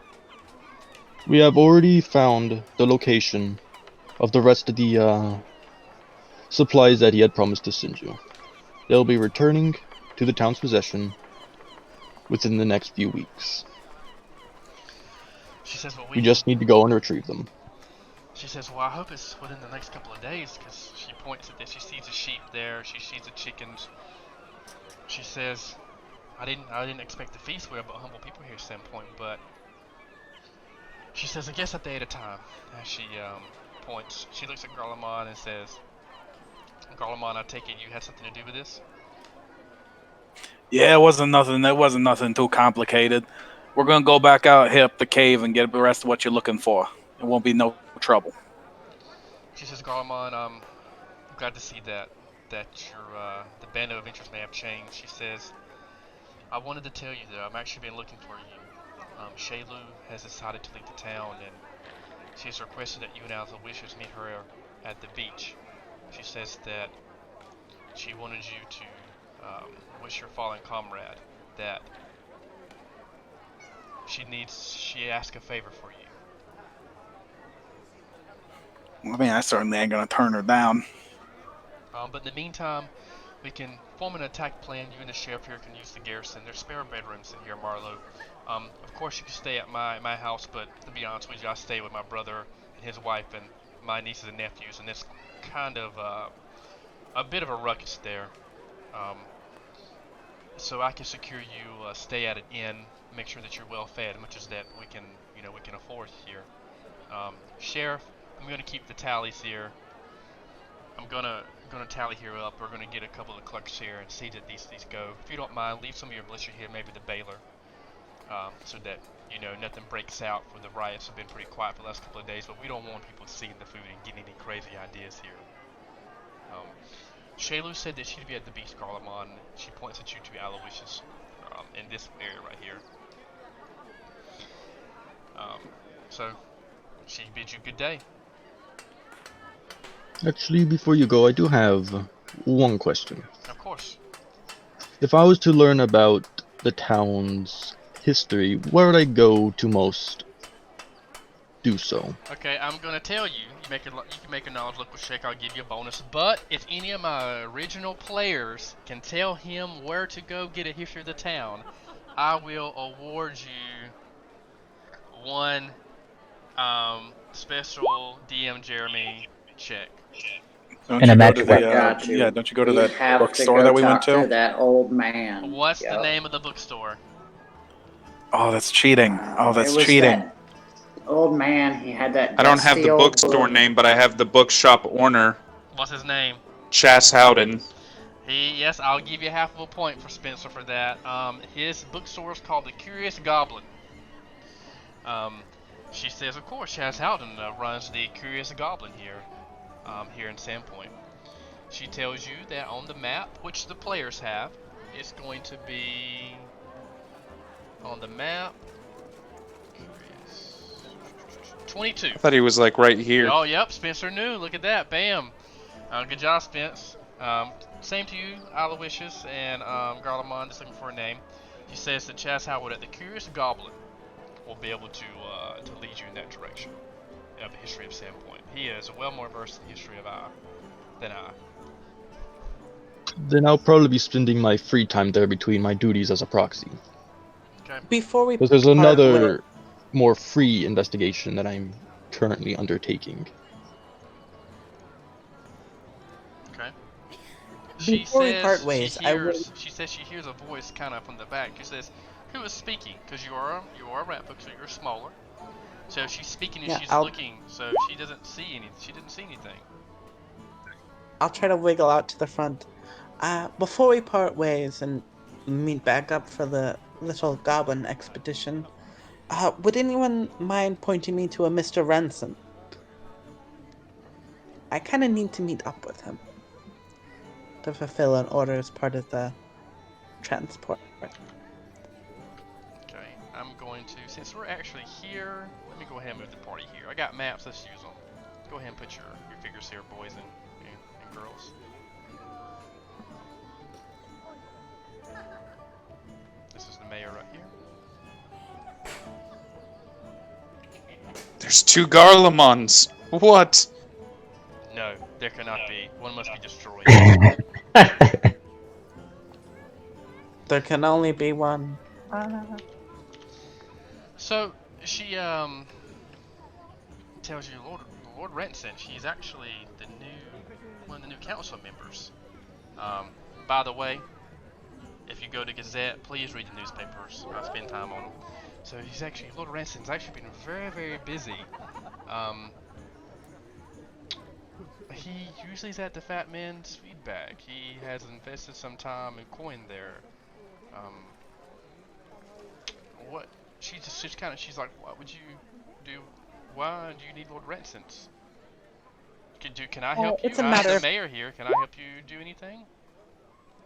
it's a matter of professional business.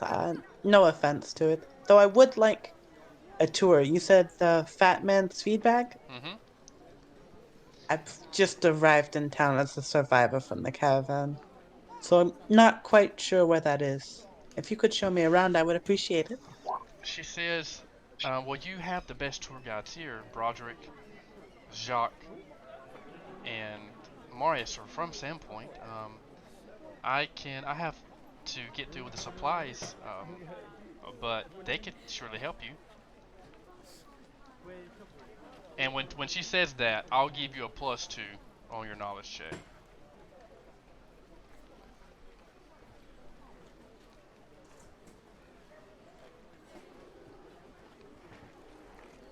Does anyone have any questions before she makes her way? No, I'll just say thank you. She bids you adieu as she walks back into the townhouse. Excuse me, the city hall.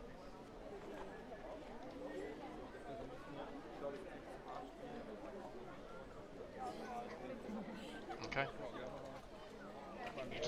You can kind of speak up. You know, I play this as like, kind of like a real life. So whoever wants to do something, you go. The party wants to be split. You do whatever you want to do. You're in town. I'm off to see Shaylu. Okay, that's fair.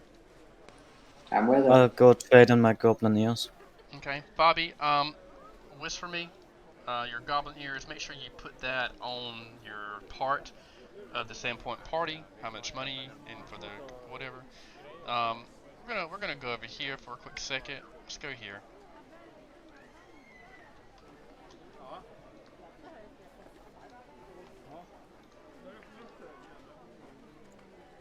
While that's happening, would anyone like to escort me to the Fat Man's feedback?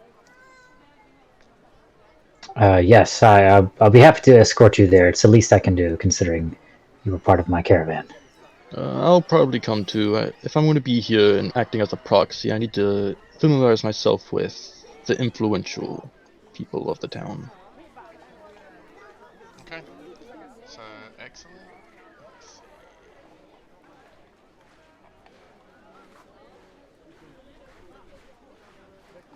I'll head out with Jacques as he cashes in on the goblin ears. Okay.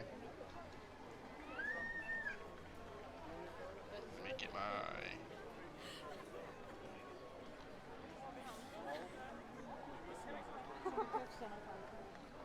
So I don't have his token anymore, but we'll just put it right here. So you.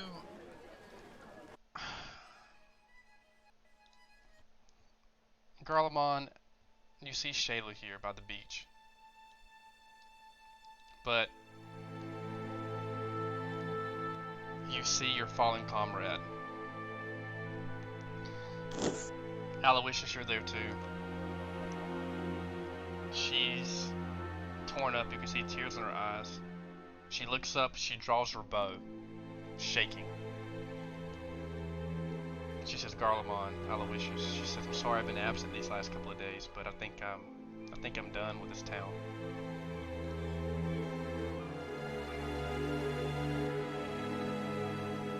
Man, you can't give up that easily. There's work to be done. There's people to save. You can just tell how upset she is in her voice. You can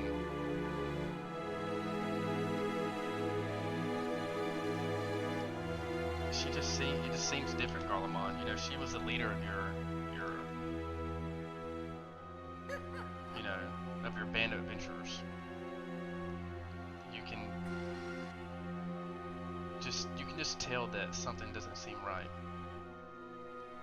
Did the other guy die? Well, that's the thing. You see like I'm trying to find it right now. Give me 1 second.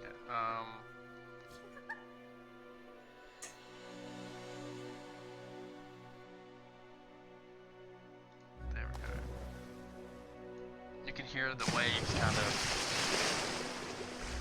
splash up against the shore. I'm trying to look for his piece here. I couldn't do that. But anyways, I'll use this guy right here.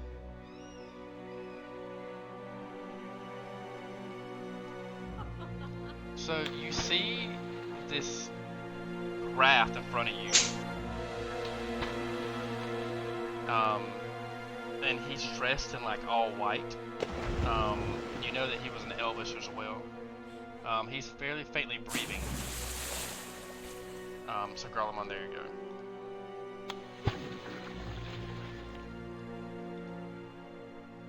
She says, Garlemon, I have a request for you.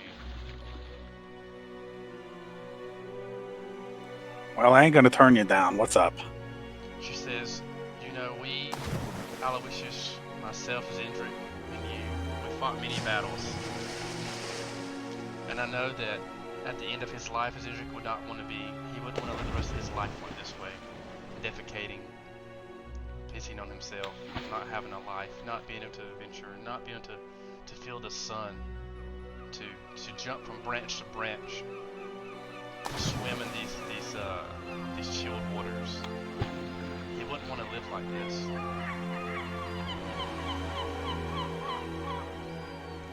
Garlemon, I need you to have mercy on him. I see. I can't do it, Garlemon. I just can't. I understand. I agree. I'm glad he made it out, but it's no way to live. She puts her hand on your shoulder, and she just kind of turns the other way. She bends down and starts to hug Aloysius and starts to cry on his shoulder.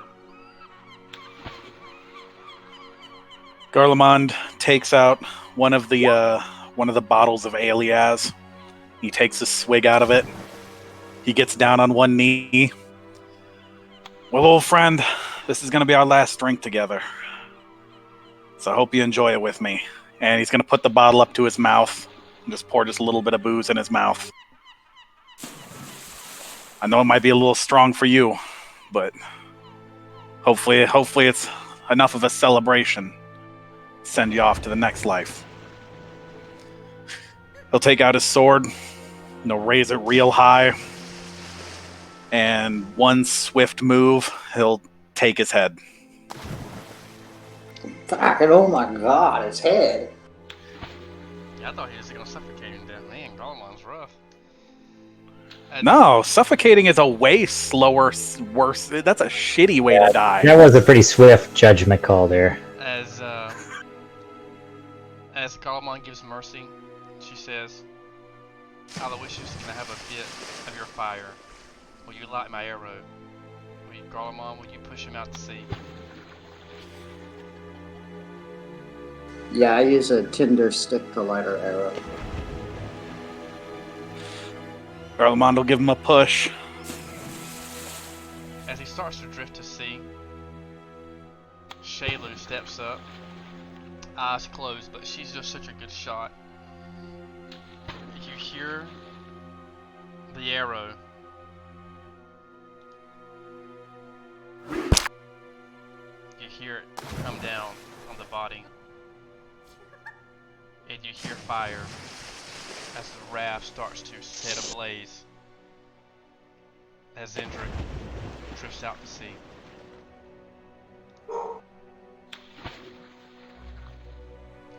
She says, Garlemon, thank you. Your words can never repay you for what you just did for me. You don't gotta repay me. I understand. But there's one last adventure me and you need to have. He's gonna hand her the bottle.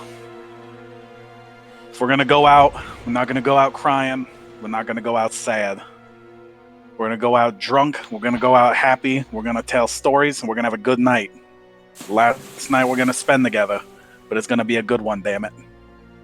I won't have anything less. She says, Garlemon, you know I'm not one for drinking, but this is very odd, Garlemon. Shaylu, she's been a hard leader. You think you're hard? She is a very stoic, no-nonsense leader. When you and Aloysius would go drink, even when Zunzer would go drink sometime, which is very rare for him, she was instead there planning the next move, the next place you're going to stay, the next attack. The best defense is a good offense for Shayluz. Was relentless in her pursuit against any goblin kin. She's a Golemon. I at least owe you that. You lead the way, friend. Tonight we're gonna have a adventure you're never gonna forget. And once we're drunk enough, I'll tell you right now, it'll be like the whole family's back in town.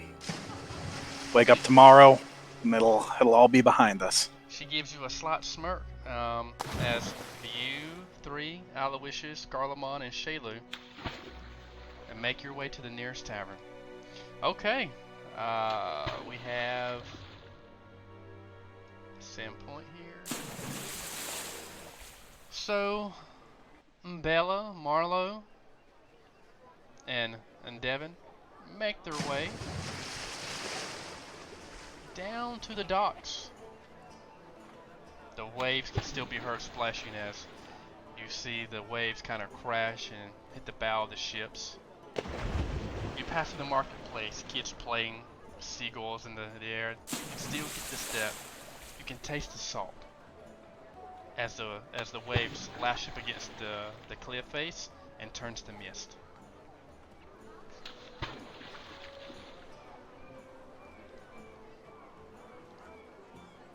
So is it around here? Yeah, you make your way. You see what appears, what you think is the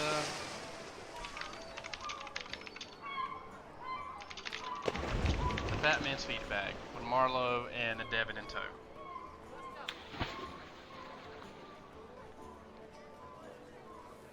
Well, here you are. I'm afraid I can't stay very long. I've got to discuss the business of recovering this missing cart of supplies. Well, like I said, I'll go with you afterwards, but I still need help pointing the man out. I've never met him before. DM, have I met him before? You've been. You know what? Let's roll a percentage chance. You've been to Sandpoint many times. Nothing to stay. But let's roll 100. Let's say you usually stay. Yeah. I mean, you've met. Yeah. You've not met this guy, but you know what the Fat Man's feedback is, and you definitely know who Gressel is, the tavern keeper. Oh, okay. Actually, would I know, sir? No, Lord? you've never really been to Sandpoint. You've always been in Maginmar. But you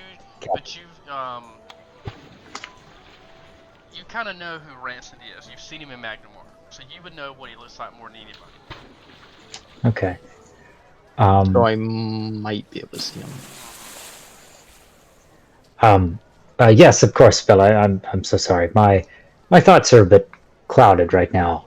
But yeah, I'll take you inside to the tavern owner, and I'm sure that they can direct us to where this man is.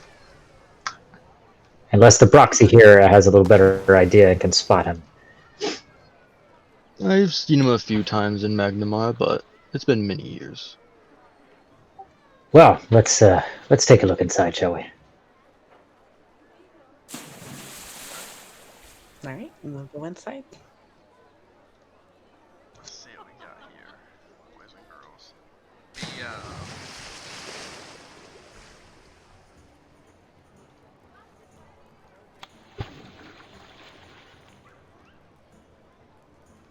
Be kind on the map. I'm just kind of making it. Hopefully, no fights will break out.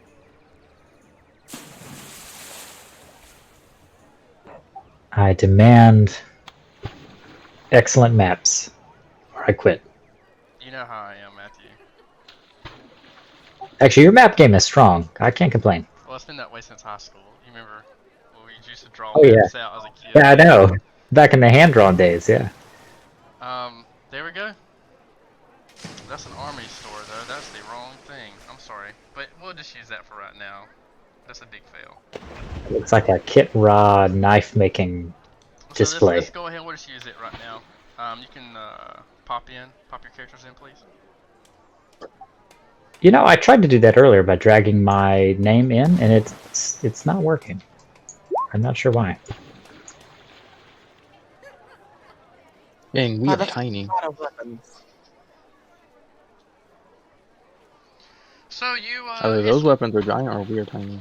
yeah, it's not it's just the map's not it's just there for y'all to look at. So you you recognize Gristle. He's behind the counter. There's no knives in here, guys. This is just the map I'm using. Gristle looks at Dervin. Let me see. Let me get Devin in here. Yeah, I don't know why I couldn't pop him in there. So he looks at Devin. He says, he looks at him. He double takes. He's not used to seeing you. You know, like I said, you're usually in and out, stock up. You go back to Maginmar for the next push, or you'll stay a night, and then you'll take the next settlers if you can.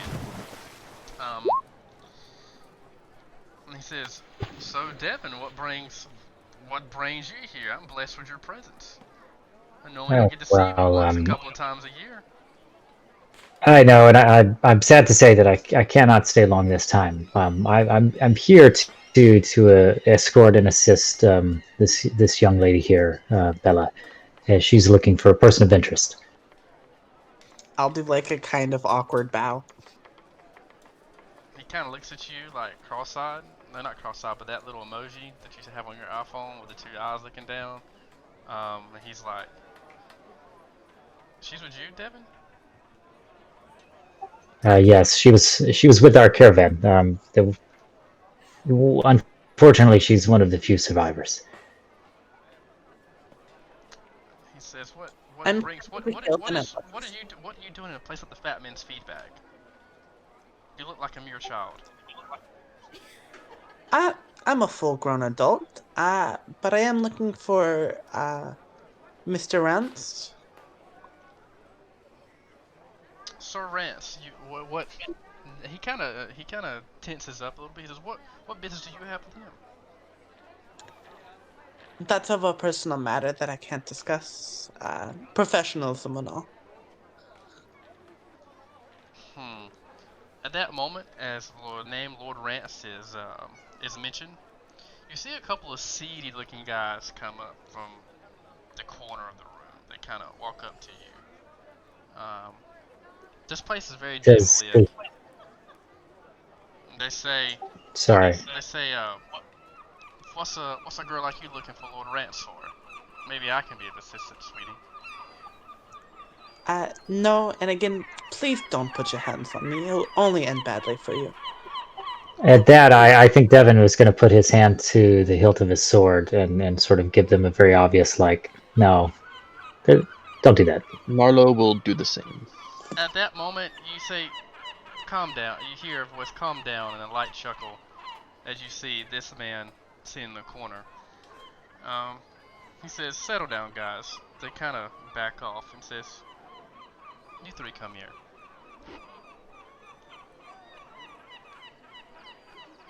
Now, you three come here. I was like, "Where's here?" Now with you.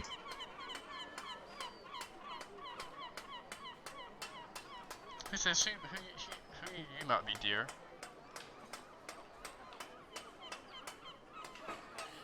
"And why are you looking for Lord Rance this evening?"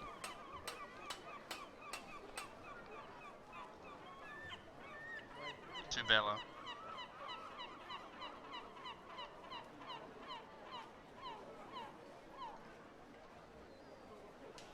Can you hear me, Bella? Sorry, I forget push to talk. I'm not used to it. It's okay. I was saying, sorry, I can only really devolve that information to Lord Rance himself. He knows what he's looking for, and I have the information he needs. He chuckles and says, "Dear, I am Lord Rance."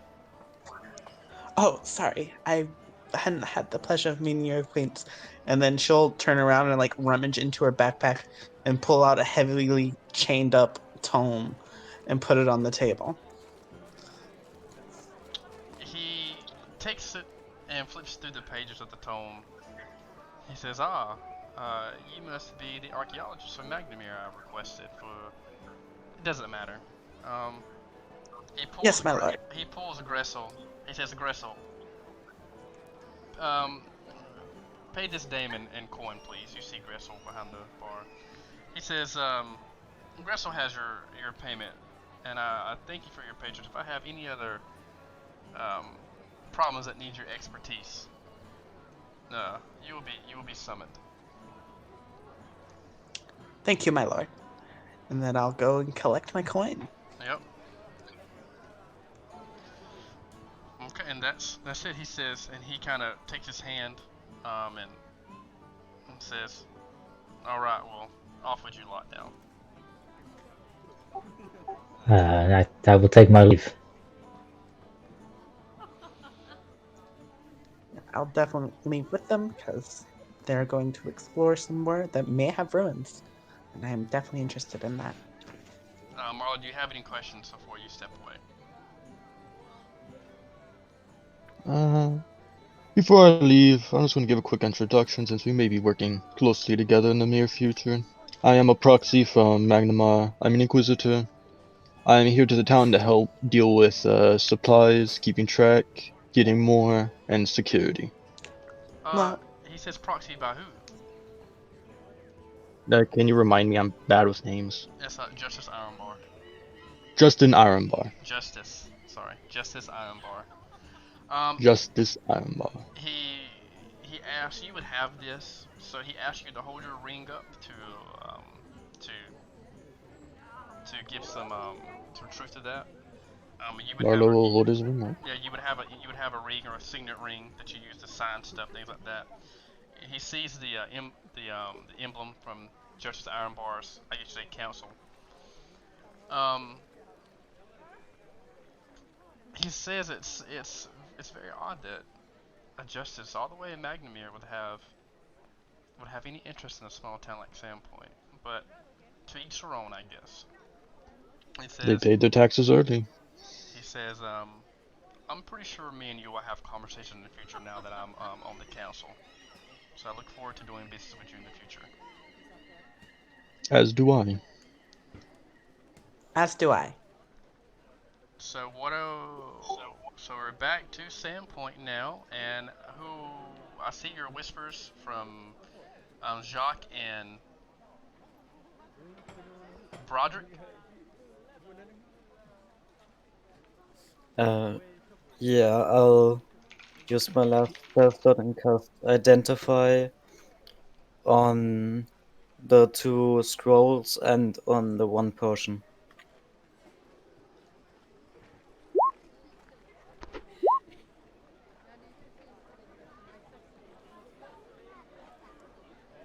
Okay. The 2 scrolls and the 1 potion, I will whisper you what they are. That was from the Dwarven Monastery, right? We've got one from the Dragon Horde and then one from Raven's Roost.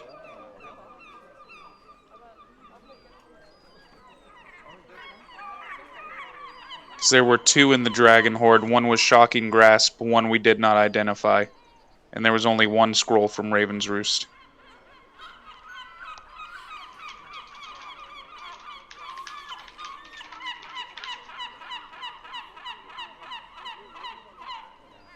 Okay. It's funny that you're Maginmar, so am I. Small world. Indeed it is. Okay, so what does the group kind of want to do? What kind of describe the actions for me? That the group kind of does. Remember to be respectful as you talk over people. Do you all have a place you normally regroup at?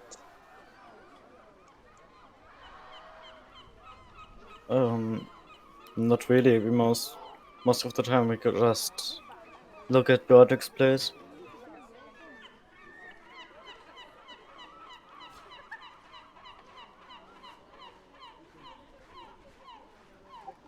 I'm afraid I don't stay in town much. That's fair. I was hoping to leave tonight, but if we can't, please let me know so I can do some prep work.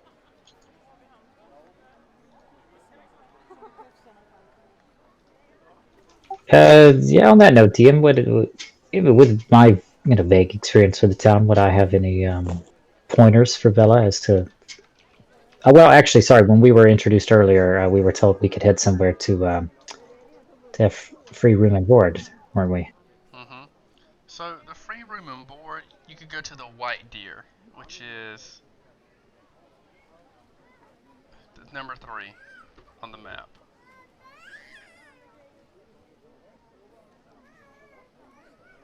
Which is here. For free room and board for the night. Great. I will tell Bella as such.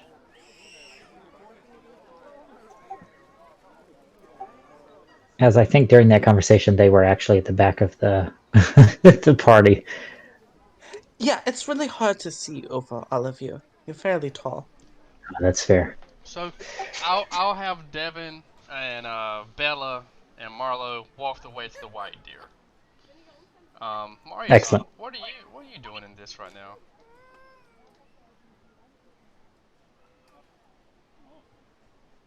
I never pushed to talk.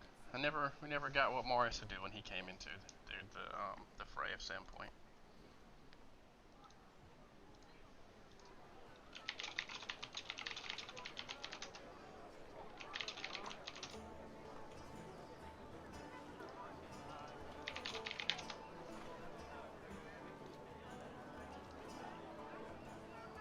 So, I guess Marius. Let me see. Can I hear Marius? So we'll have Marius, I guess, doing his thing. So what does the group want to do? You want to... Garlemon is with Shaylu and Aloysius, and they'll be at the White Deer as well. So there we go. You... Give me a second.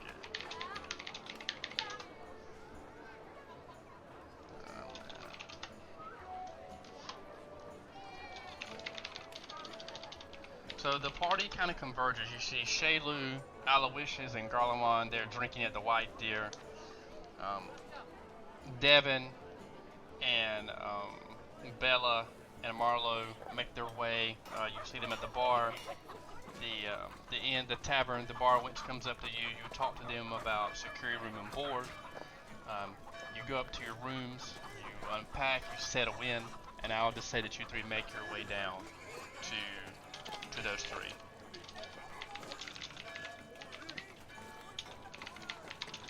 Aloysius is, yeah, he's being kind of loud, sort of, a gnome standing up on his bar stool. I'm talking about how very well traveled he is and telling these just wild adventure stories very loud. I'm going to look at Marlo and be like, I guess we aren't leaving tonight. They seem to have party planned. No, it seemed they have a long night of drinking and remembrance ahead of them.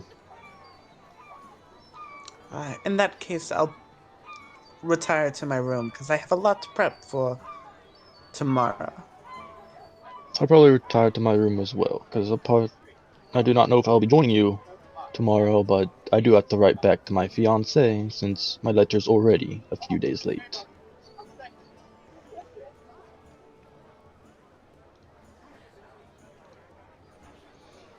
So Garlemon, Shaylu, and Aloysius drink the night away.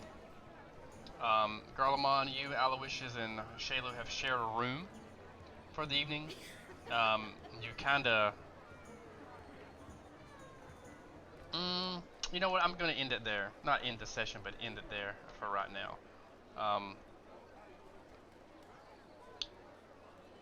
So the next day starts.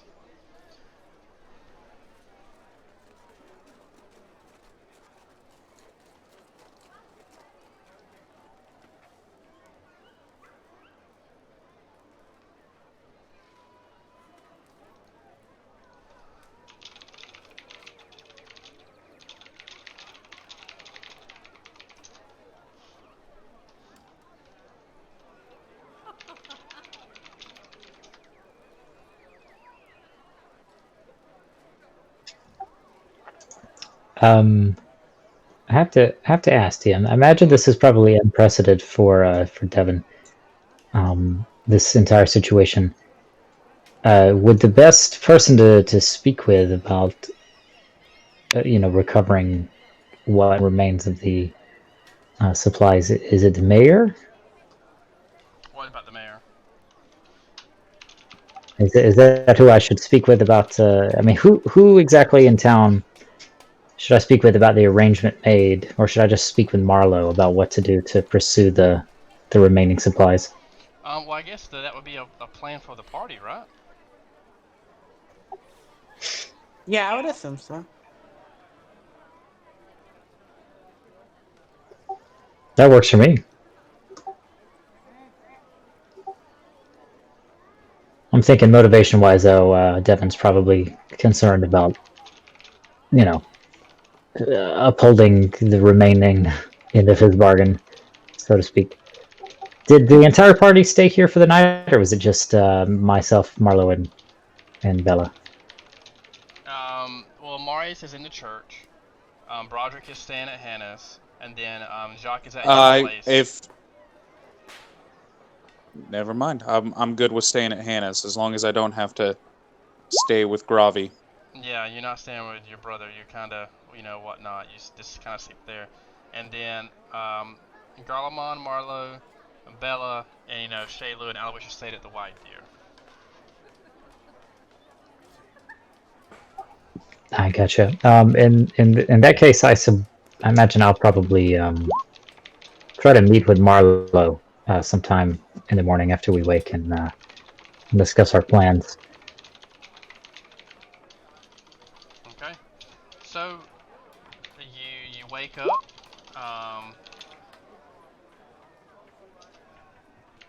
Sorry. So you wake up. First thing in the morning or whatnot. You wake up and you put on your armor. You head downstairs. I'll say that you and Marlowe kind of stayed the room. Marlowe's not too far from you. You kind of walk downstairs. Bella's there. She was there bright and early prepping. So your party, for the most part, you go looking for Garlemon and Aloysius. You knock on their door. They don't answer, so you kind of just open. You hear a creak in the door as you open the door, and you see Aloysius and Garlemon face down on the floor with bottles of ale all around them. I'm so sorry. Remind me, who's seeing this? You are. Oh.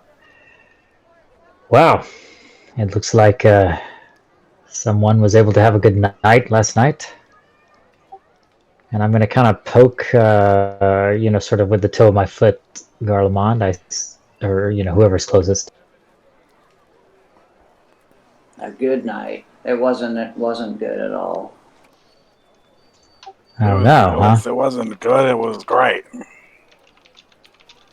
Yeah, it looks like you're having an even better morning. Sorry, I can't speak.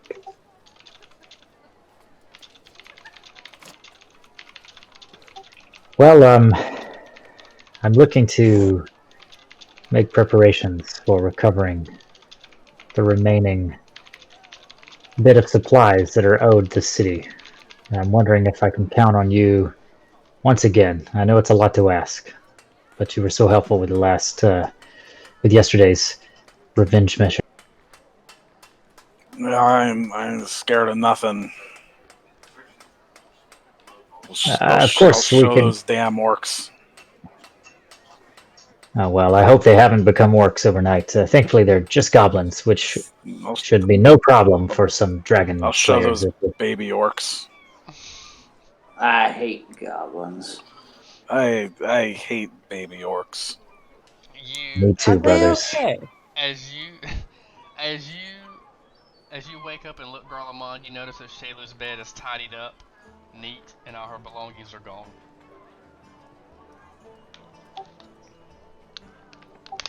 Which one is Shayla again? Forgive me. The elf. You didn't know her. Jeez, if she could handle her liquor that well, she should have come drinking with us more. Are we having Did we have a member of the party that has left on us? No, she was a member of a different party. Oh, I understand. Well, still, anyone that remains, I would love to enlist their help once I make some proper arrangements with Marlowe, and I think we could set out to recover the rest of those goods with the information we've received from that last goblin. I look over at Garlemon, and where he goes, I go. Let's go catch us a giant goblin. And look for ruins. Yeah, we'll ruin that giant goblin. You got it right. Sorry, was it Marlowe that I saw that is having some laptop issue? No, everyone's fine. Marlo, you there? Oh, okay.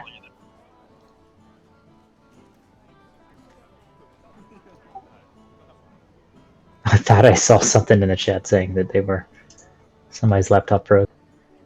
Oh, Marlo's laptop froze. No worries. So the group will try to converge here in the White Deer. So what is Jacques and Broderick going to do?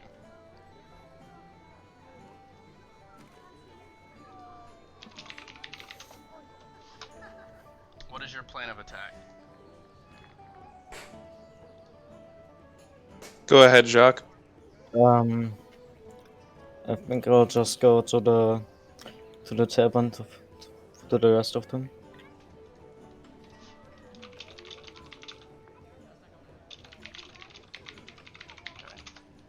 So I'm going to not going to end the session, but I'm going to end this recording. I'm going to give everyone a couple minutes break. So thank you everyone for checking out our video. Please follow or subscribe, like, and comment in the section below. And tell us what you think. Again, thank you for watching.